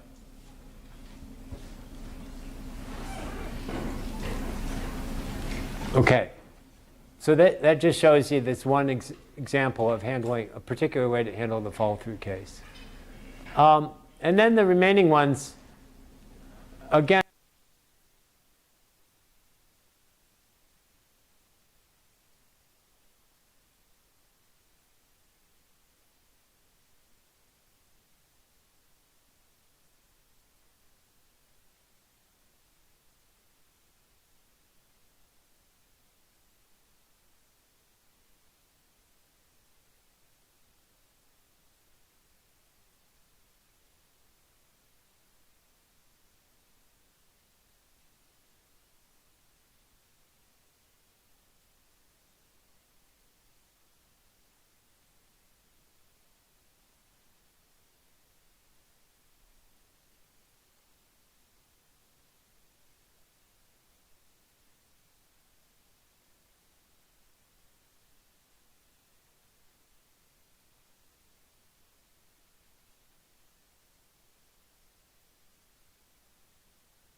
Just kind of curious how Rust does its compilation. So it says high level, intermediate representation, mid level, and then LLVM minor.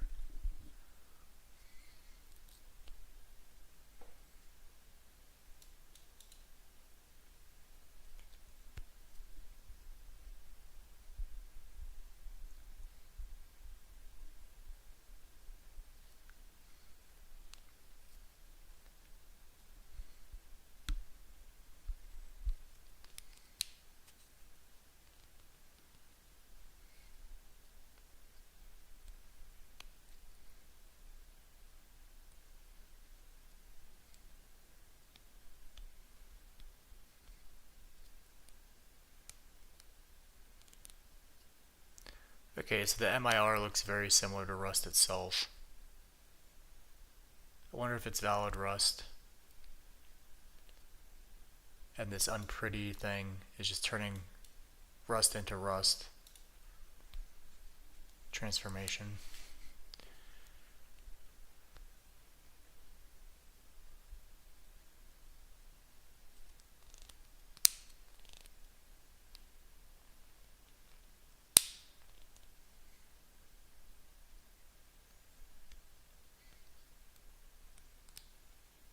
Static single assignment, yep.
Oh, I guess that makes sense.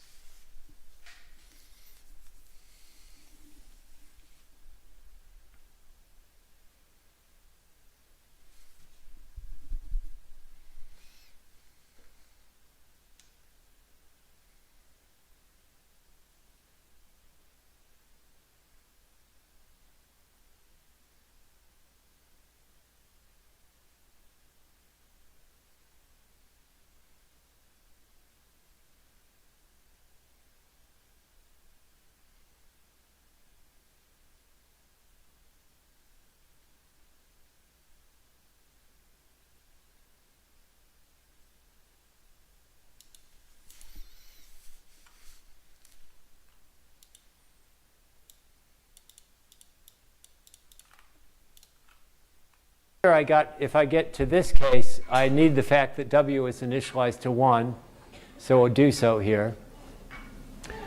In the default case, it just assigns 2 to W, and so that's all it does. So anyways, I've actually shown you all the code blocks, but I've shown you one by one. But they're just all kind of strung in the file in no particular order. It doesn't matter what order they are. Yes? The indexing into the jump table works if X is 0, 1, 2, and so on. What if X is an arbitrary number? Like Yes, so that was the reason for that jump above at the beginning. So this jump above L8 was the way that if x was either less than 0 or greater than 6, it would go to the default case.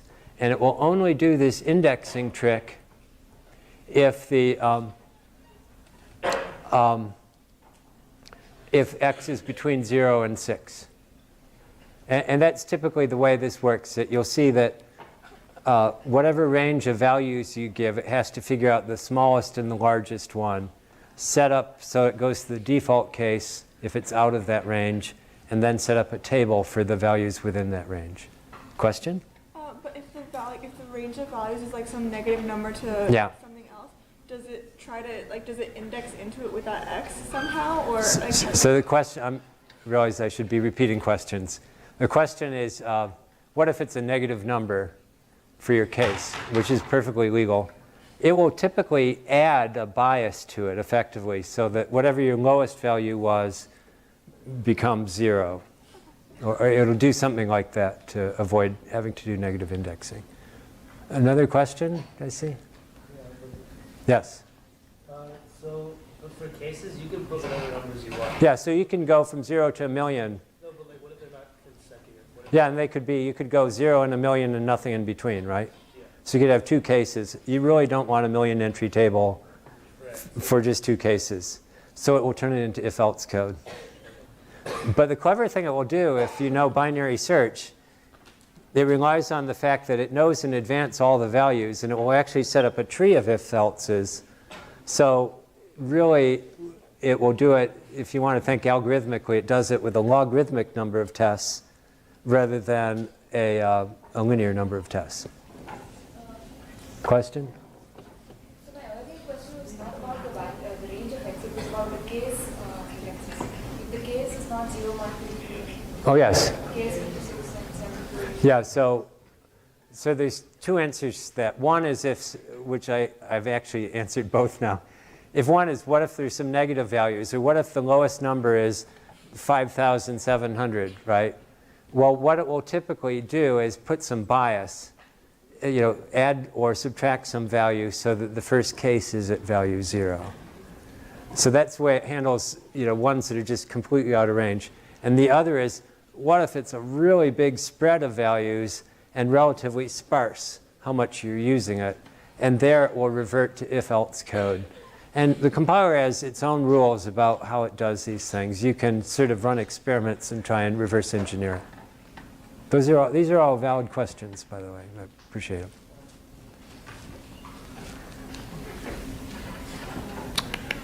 Okay. So we're going to get through this. So anyways, like I said, I think in my own experience, understanding the conditionals, you can kind of figure that out. It's intuitive. It sort of feels like what you'd expect a program to do. Whereas the switch statement is maybe unexpected. It's a way to do something that is not totally obvious, but then when you think about it and appreciate it, it's actually gives you a good performance boost. Again, algorithmically, this jump table makes it so it's a constant time, constant number of steps to get to where you need to in the switch statement. If you just did it linearly, one after the other, then that would be linear time, and you'd expect on, if everything's uniform and average, you'd be about halfway through on average. If it's sparse, you'll see it will set up a tree of conditionals so it can do in logarithmic time. So no matter what, it will be better than just what you'd get in the obvious form of if-else. I saw a question over here. Yeah. How do you set up the jump tree? Well, the good news is I don't set up the jump tree. The compiler sets up the jump tree, right? But if you're asking if I were a compiler, how would I set up the jump tree, right? Which is a good question. If you know binary search, right, that you've got a range of values and you compare it to the middle value, and it's either less or it's greater or equal. And if it's less, then you sort of recursively handle the one set, and if it's greater, the other. That's exactly what these trees look like. So they're balanced binary trees, and they're taking advantage of the fact that in C, which is not true in all languages, that all the case conditions you're looking at are constants. They're determined when the compiler is doing the compilation. Those are constant values. So it can sort them, figure out how many there are, what range of values there are, decide which version to do the thing, and generate the code. Other questions? So these are all good, and these are very good questions. So, and you're starting to think about, which is the way that computer scientists should think, is how do you take some idea I've seen one case of, well, how do I handle condition X and condition Y, and what happens if this? That's exactly what we do. We're never happy with a simple explanation. We want to understand how we could actually implement it as a program if we ever had to do so. So, so just in general, the main thing you see is that there's a fairly limited bag of tricks for which the program implements conditional constructs. You've seen basically three.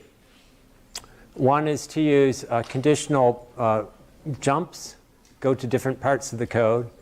Another to use conditional moves. And the third is to use this jump table idea.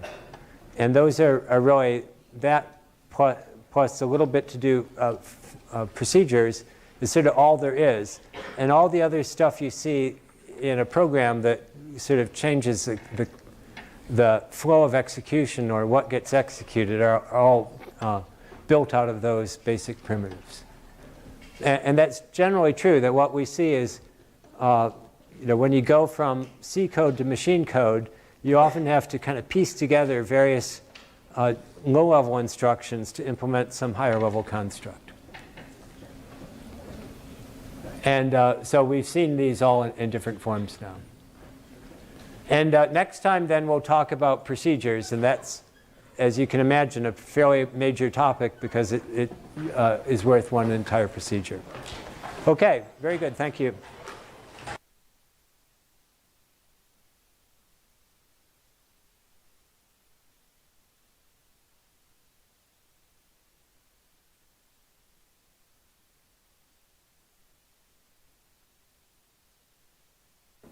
Okay, so we're going to get started now.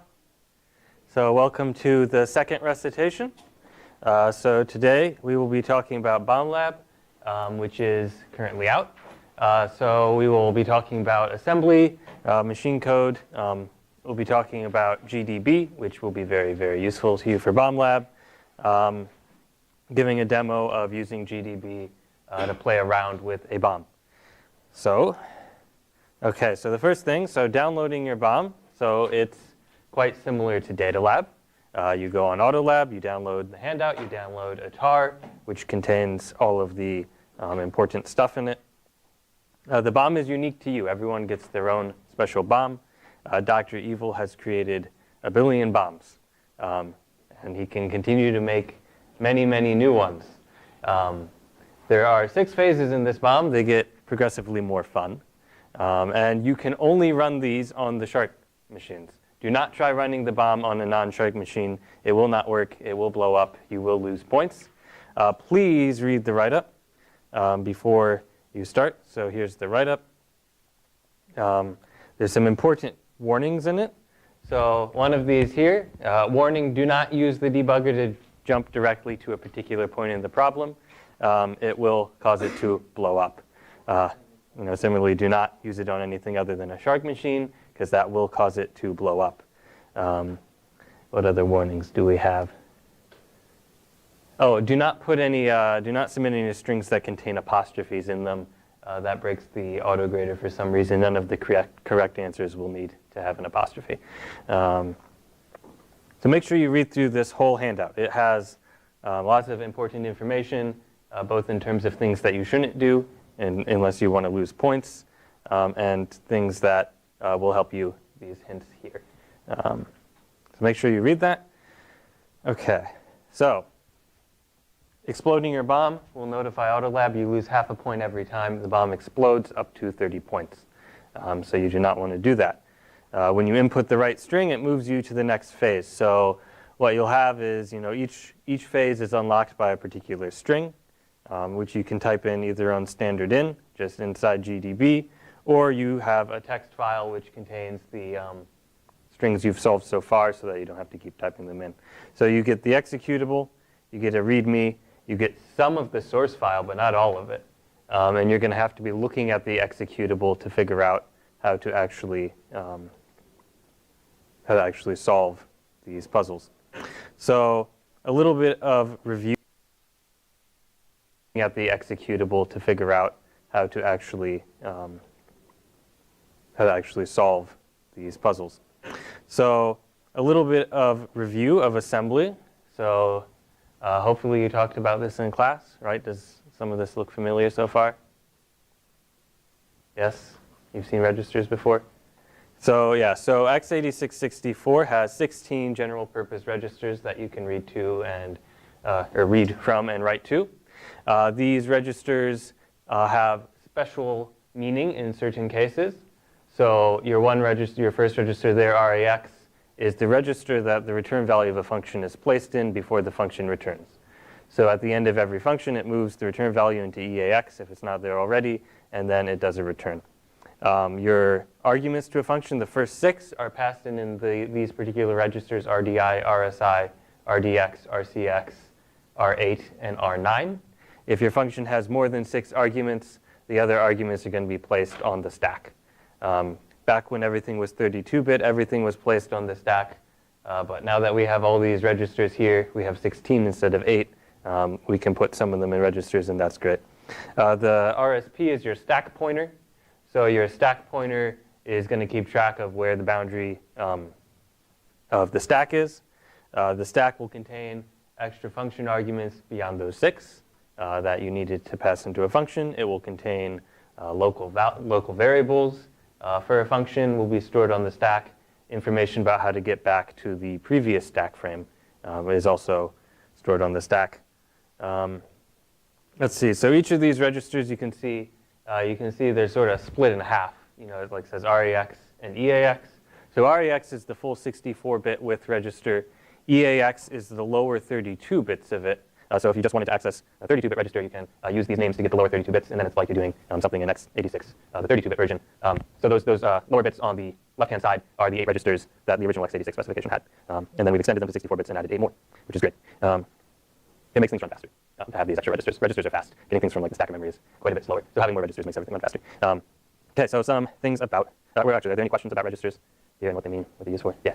32 bits instead of all 64. So one case where you might just want to use all the 32-bit stuff is if you're writing a program that's going to run on a 64-bit assembly but does like 32-bit math everywhere. So if you took 122, you know that C naught uses 122-bit math, or uses 32-bit math everywhere. C naught, the 122 language, uses 32-bit math everywhere. So if you use all of the 32-bit registers to do everything that does math, then you get 32-bit numbers with the appropriate overflow and underflow behavior for 32 bits rather than those extra bits that you're never going to use. So that's one case. Any other questions about registers? Okay. So some assembly operands that you have available to you. So in assembly, one of the things you have is constants. So constants will start with a dollar sign. And so there you have a constant in decimal, -42, and a constant in hex, 0x15213b. So the hex constants, of course, start with 0x, and the decimal ones don't. That's how you tell the difference between them.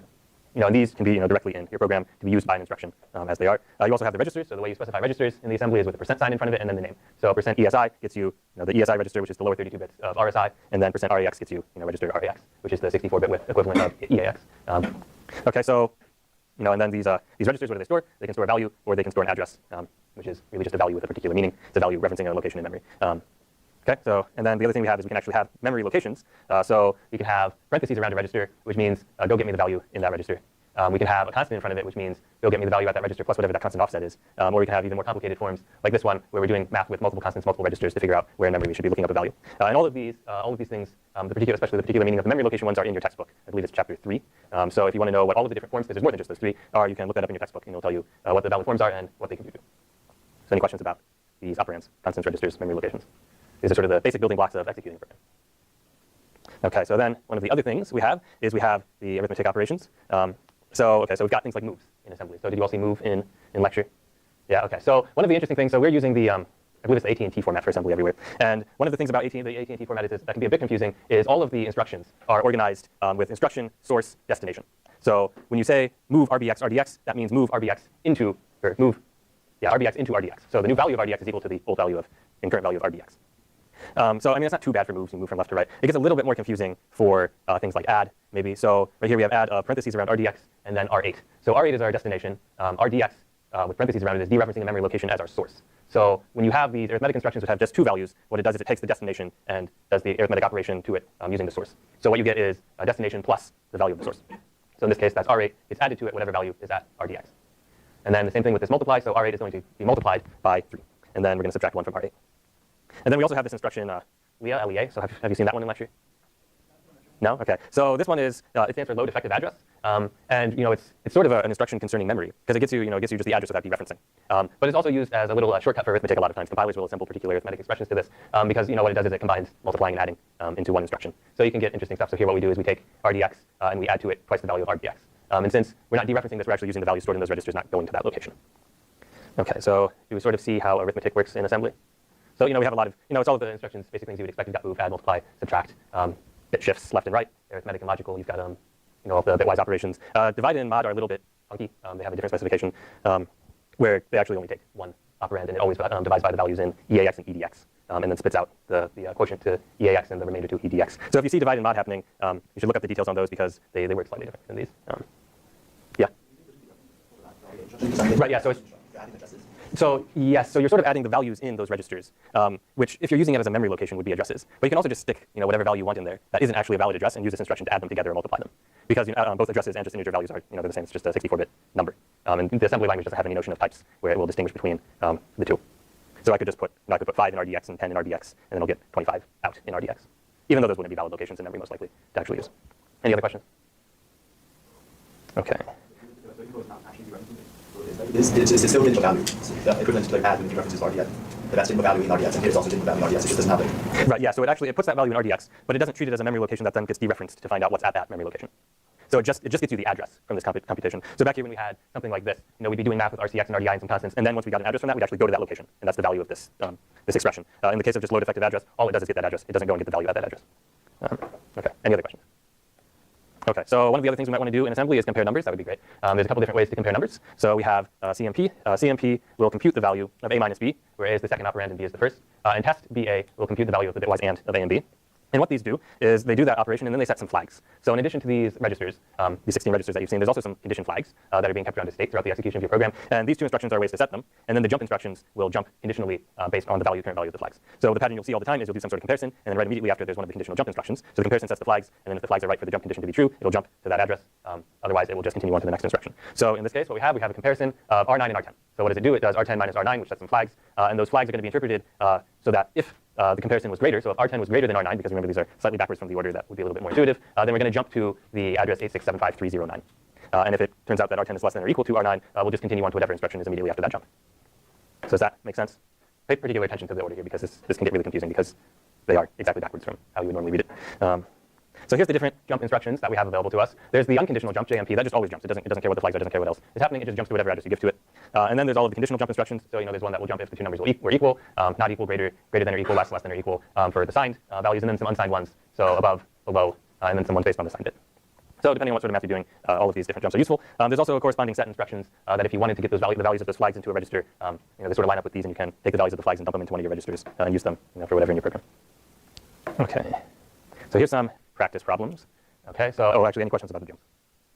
OK, we'll do some practice problems now. So we've got CMP of this hex value and R12. So what's the condition under which this will jump to that address dead beef? Fill in the blank for the first one.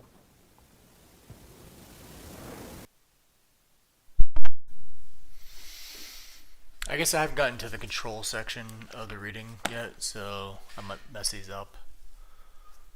But compare this immediate value to R12, so it says, and then jump then equal. So if R12 is equal to that immediate value, then it'll jump, or if it's greater than that value.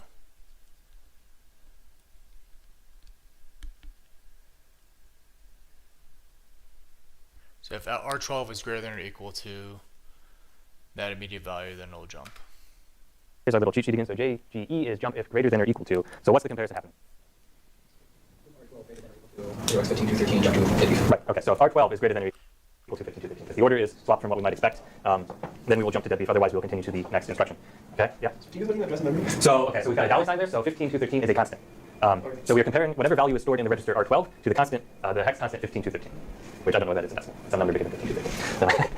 And then deadbeef is the address of the next instruction that we'll jump to. Okay. So then the next one. Okay. So we've got JAE now. So it's jump above equal. And I don't know the difference between greater than or above equal. I think it has something to do with overflow for negatives. So RDI and RAX. So if RDI is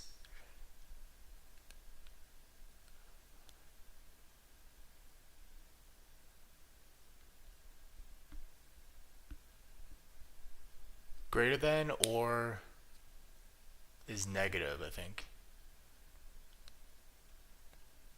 Basically, if it has bits, it's an unsigned greater than. So if RDI is greater than in an unsigned comparison than RAX, then jump. is the unsigned equivalent of greater than or equal to, which we call above or equal to. Okay, so then what's happening in the second one? What comparison are we doing that will make this jump true if the comparison holds? Any guesses? Yeah, so we do the uncompared, the unsigned RDI minus RAX, and so then if the unsigned value of RDI is greater than or equal to the unsigned value of RAX, we'll jump to this 15213b. Otherwise, we'll continue on to whatever instruction is after that jump. And now we have this last one, so test. So Test R8 and R8, that's going to be true. So it's not going to jump then? I think test means equal, right? Fuck, I forget what test was. we had test. Test was the one that just did a bitwise and. Yeah, it's okay. And then this jump condition is not 0.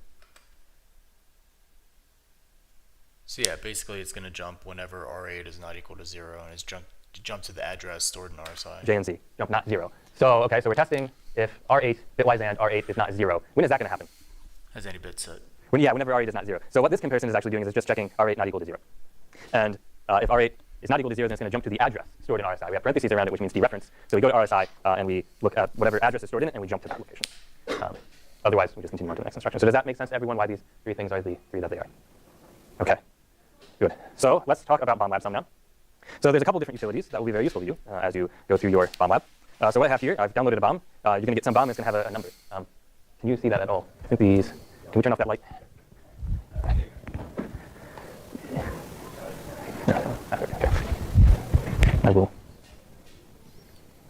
How is that in terms of size for everyone? Good, okay. So we've got a couple different programs that will be useful to us as we are playing with our BOM. So the first one here is objdump, or OBJ dump, or however you're supposed to pronounce it. So this has a couple different flags that will change what it does. So the first one is the -t flag, and that will give you the symbol table for an executable. Okay, so what, let me remove that because that won't come with here. So what you get when you unzip or untar your tar is you get a BOM executable, source file, and a readme. So if we look at the source file, just real quick, what we see is that it's got a little bit of sort of the skeleton of the program.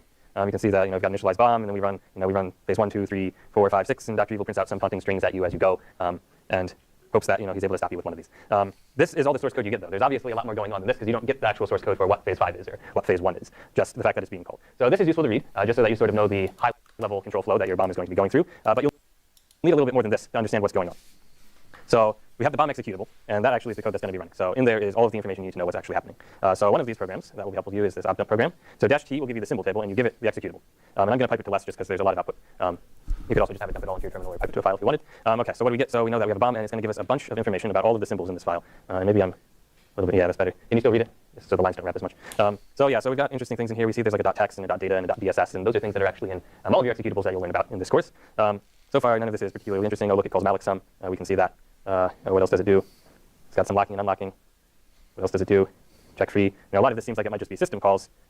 But in here are all of the function names and interesting things that will be in our BOM. So maybe we should just search for the string BOM because Dr. Evil seems to like making things like that. So let's see. So we found that there is actually a function called initialize BOM. That's useful to know. What else is there? Initialize BOM solve. Explode BOM. That one's very interesting. So there's a function called explode BOM. And I'll give you a hint. That's the function that explodes the BOM. It's not a trick. That actually is what it does. And in fact, that is actually the only way the BOM will explode unless you just disobey our instructions and try to jump directly to something or set values in some funky way that gets around actually solving the puzzles. If you solve them correctly, the only way the BOM will explode is if you go through explode BOM and it executes. So that's something very interesting. So let's exit out of that. You can take some time to look through yours a little bit more closely and see what else is in there. There's plenty of interesting stuff in there. Okay, what else do we have? We have the -d flag for the same program. So the -d flag will disassemble a program. And I'm going to pipe this to a file and open that up. So, okay, so what do we have? So we've just disassembled our bomb. And now we get to look at all of this beautiful assembly code. And in this file is all of the information on what the bomb does. So, you could just like read through this file, and if you understand it, then you'll know exactly what to type in, right? Except that's kind of hard. So we're going to want to be using GDB too, and I'll show you that shortly. And that will actually play with stuff interactively, which is a lot easier than just reading assembly. But this is useful. So we see up here we've got what looks like a bunch of system calls of some sort of boilerplate that's not actually specific to the bomb. We've got something with malloc. But we know that we have this function called explode bomb. So we can sort of look for that. Here's the place where it's called. It's called from phase 1. So here we found the assembly for the function phase 1. And we can see it starts by changing the stack pointer, and then it does some moving, and it calls some function called strings not equal, which is interesting. And then it looks like if you do the wrong thing, it'll call explode bomb.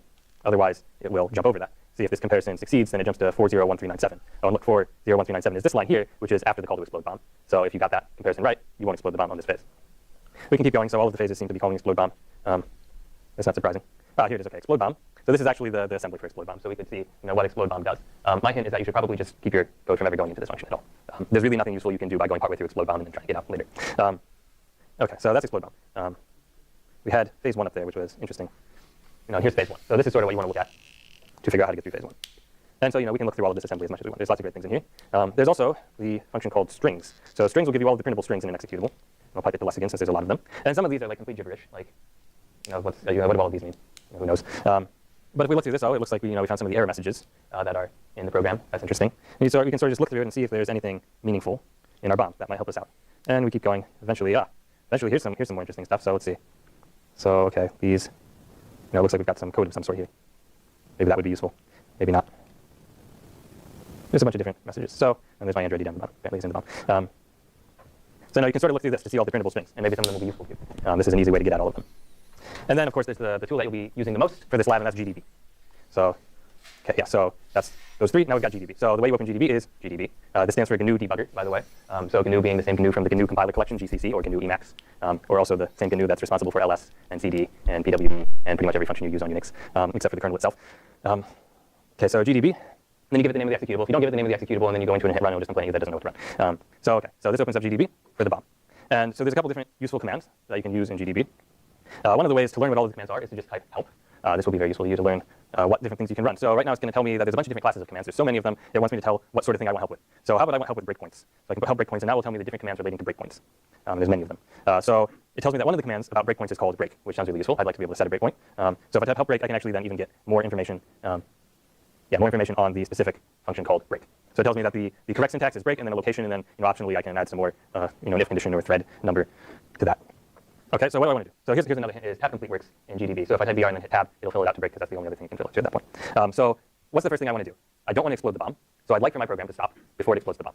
And so the way we're going to do that is we're going to set a breakpoint at explode bomb. So the function explode bomb, and once again we've got tab complete, so I can just start typing, and then once there's no other function with that name, I can hit tab and it'll fill it out. And I hit enter, and it tells me there's a breakpoint at 0x401A14, which happens to be the location of the bomb, the explode bomb function. So now, anytime I'm running GDB, if it gets to this function, it will stop. And it'll wait for me to tell it what to do next before continuing on and exploding the bomb. That's a great thing to have. So let's say I just go ahead and start running to that point. So the way to start it running is just run. Okay, and it's giving me a message from Dr. Evil. So it's right now waiting for a string, and that's going to be the solution to phase 1 that I'm trying to put in. And so I think maybe it's just like bomb. Who knows? Maybe set it to that. So I hit enter, and oh look, what happened? It continued to run after I put in that input, and it stopped on my breakpoint. So that means if I continue on from this point, it's going to go into the explode bomb function and explode my bomb, and that's bad. I don't want to do that because then I lose half a point, and I don't want to lose half a point because why would I want to lose half a point? So okay, so what do we do? So we can actually just start running it again from the beginning, and run will let us start running it again from the beginning. So now we're back to this point. But this is kind of useless right now. I would just I could keep guessing passwords, but I'm not going to guess it by random chance. It would take forever. So you can use Control C if you want to get out of GDB entirely, or is it Control D? Okay, well okay, you can use one of the two. And then I can go back in, and my breakpoint is gone now because I exited GDB and came back. So I want to set it again because I don't want to explode the bomb. This is really the first thing you should do every time you open up GDB for this lab is type break explode bomb enter. And if you do that and then don't continue on past that breakpoint, it's possible to complete this lab without it ever exploding. Even if you don't know the answer to the puzzle on your first try, it'll stop and explode bomb. You can start over, keep working on it, and not explode the bomb. But what I really wanted was, I wanted to get into phase 1 and figure out what was going on there, right? Because it just, went straight to explode bomb and didn't stop, at phase 1, so I could figure out what was going on inside. So what I can now do is set a breakpoint at phase 1 because I saw in the, I saw in the assembly file when I opened it up that there's a function called phase 1 in there. So now I've set a breakpoint there too, and when I run it again, it'll come and it'll ask me for some input. And now what it does is it stops in phase 1. So there's a couple other functions with GDB that would be useful for me to use here. So one of these functions is disassemble, or just disas is the shorter form of it. So when I run that, what happens is it gives me the disassembly for the function that I'm in right now. So this is the assembly code corresponding to phase 1. We saw this over in that other file. This is actually, it's really the same thing. but now we can see it right here in GDB as we're looking at everything else. And this is these things are in the PDF, by the way. So we can see this assembly here. That's cool. Yeah. Do phase one. Is because you put break in phase one? It's because that's the function I'm in. If we did help on the function, then we can let's see. So the default is function surrounding the program counter of the selected frame. So that means that whatever function I'm in, beginning, end, middle, it'll just show the function show the assembly for that function. If let's see. So we can give it an address and get the function surrounding that address. We can get a whole range if we want. We can also use the /m to get the source. It says maybe we probably don't have the source for this function. So it doesn't have any source for this function. But you can whatever range you wanted, you would figure out what addresses they're at, and you can give it that range according to the help file, and it will disassemble all of that for you all at once. Any other questions about this so far? Okay. So this is okay, but so far we haven't done too much more than what we were able to do with just the object dump, because we were able to see this. What's really useful is that we can actually see the values at different memory locations and the value in different registers as we're executing our program. So we can sort of take it one step at a time, or however many steps at a time we want, and then pause it and just take a look at what everything is, figure out what's going on, and keep going from there. So you've got info registers.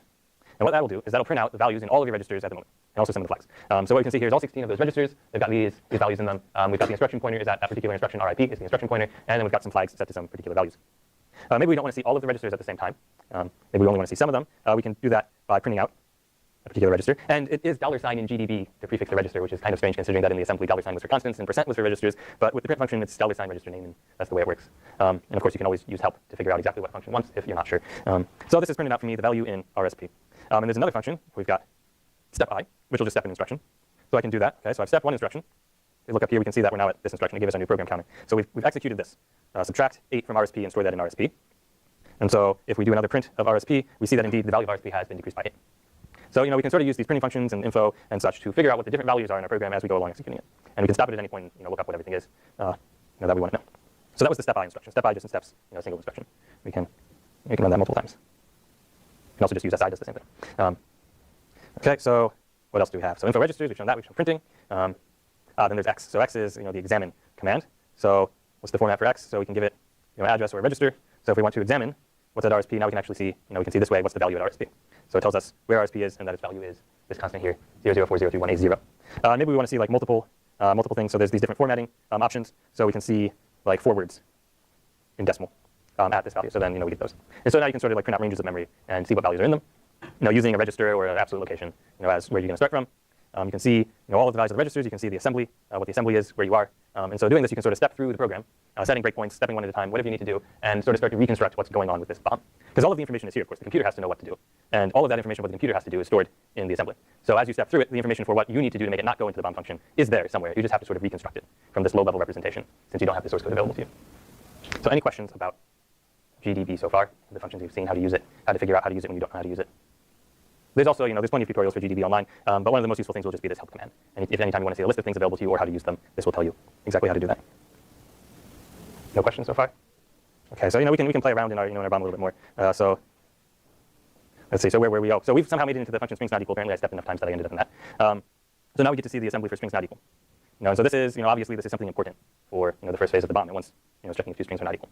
It's going to be up to you to figure out exactly what string it's checking for this inequality. So that you can put in the correct string that it will not explode. But we can see here that we could step through this function and sort of look at the different calls that it's making and the different comparisons that it's making. We talked about what these different comparisons mean, J and E. There's another J and E. And then, of course, call Q is the assembly instruction for calling a particular function. And here it's calling string length or string not equal again. Or no, those are jobs. It's calling string length is the only thing it calls. So we can sort of figure out what's going on. We see here that at the end it moves the value of EDX into EAX. As we said, EAX has to contain the return value. So that's what that instruction is doing, is it's making sure that EAX has your final return value, which if you get down to here is going to be 1, it turns out.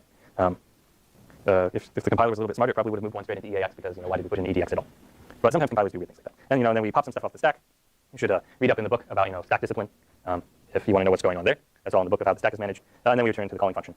So we could step 1 instruction at a time through this. And now now we've entered the call into string length. There's also a function called next. Next should jump over the function calls when those are reached in a single step. Or we could just keep going until we hit the next breakpoint. Or until we exit the function actually is what that one does. So now we're back. We're back in our calling function. So do you sort of see how you're going to step through this and everything? Yeah.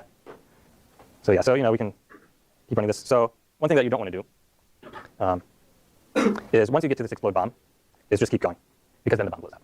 So here's, just in case you're curious, this is what it looks like when the bomb blows up, because you probably don't want to do this yourself, just for the sake of figuring out what it looks like. I'll save you the trouble. It will print out a message saying, boom, the bomb has blown up, your instructor has been notified, and this automatically goes to autolab with a half-point deduction.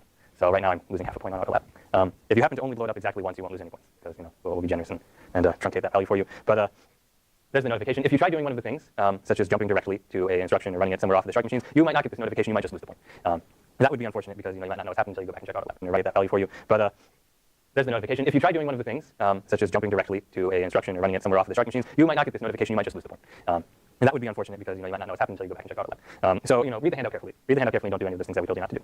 And otherwise, put a breakpoint at the explode bomb function and don't continue running the program once you hit that. Start again from the beginning or exit GDB entirely and set the breakpoint again the next time you come in. Okay, so that's bomb lab. That's GDB.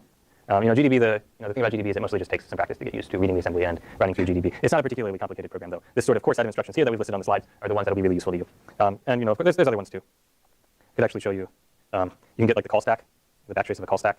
So if they look at help, this would be under help stack. Maybe that'll be useful to you just if you want to know how you got to the point you got. All sorts of stuff like that. But these are the core ones that will be useful to you. The BOM uses scanf for reading strings, scanf. So you might want to look up how scanf works. You can do that with man. So man will tell you all about scanf. That's sort of how the argument suite are formatted. That'll be useful to you. If you get stuck, please read the write-up. Read chapter 3 of your textbook. Read the lecture notes. Read the course FAQ on the website. We have office hours. The exact times are posted on the website, but they include every Sunday through Thursday, 6 through 9, plus extras. Use man to figure things out. Yeah. Okay. Any other questions before we end? Yes? Well, I have showing something really weird. It's like phases diffused, and then everyone has one explosion, 1.0 explosion. Assuming that's just an issue. Everyone has 1.0 explosion.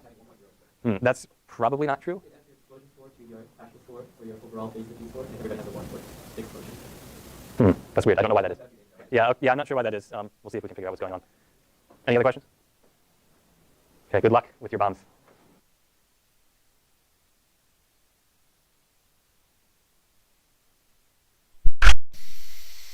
Okay. Yeah, let's go here. Lectures. We did the basics and control. And a recitation lecture on the bomb lab, which we will do soon as we complete the reading. Then we have these things that we need to work on as well, which I will leave there. Yeah. Okay.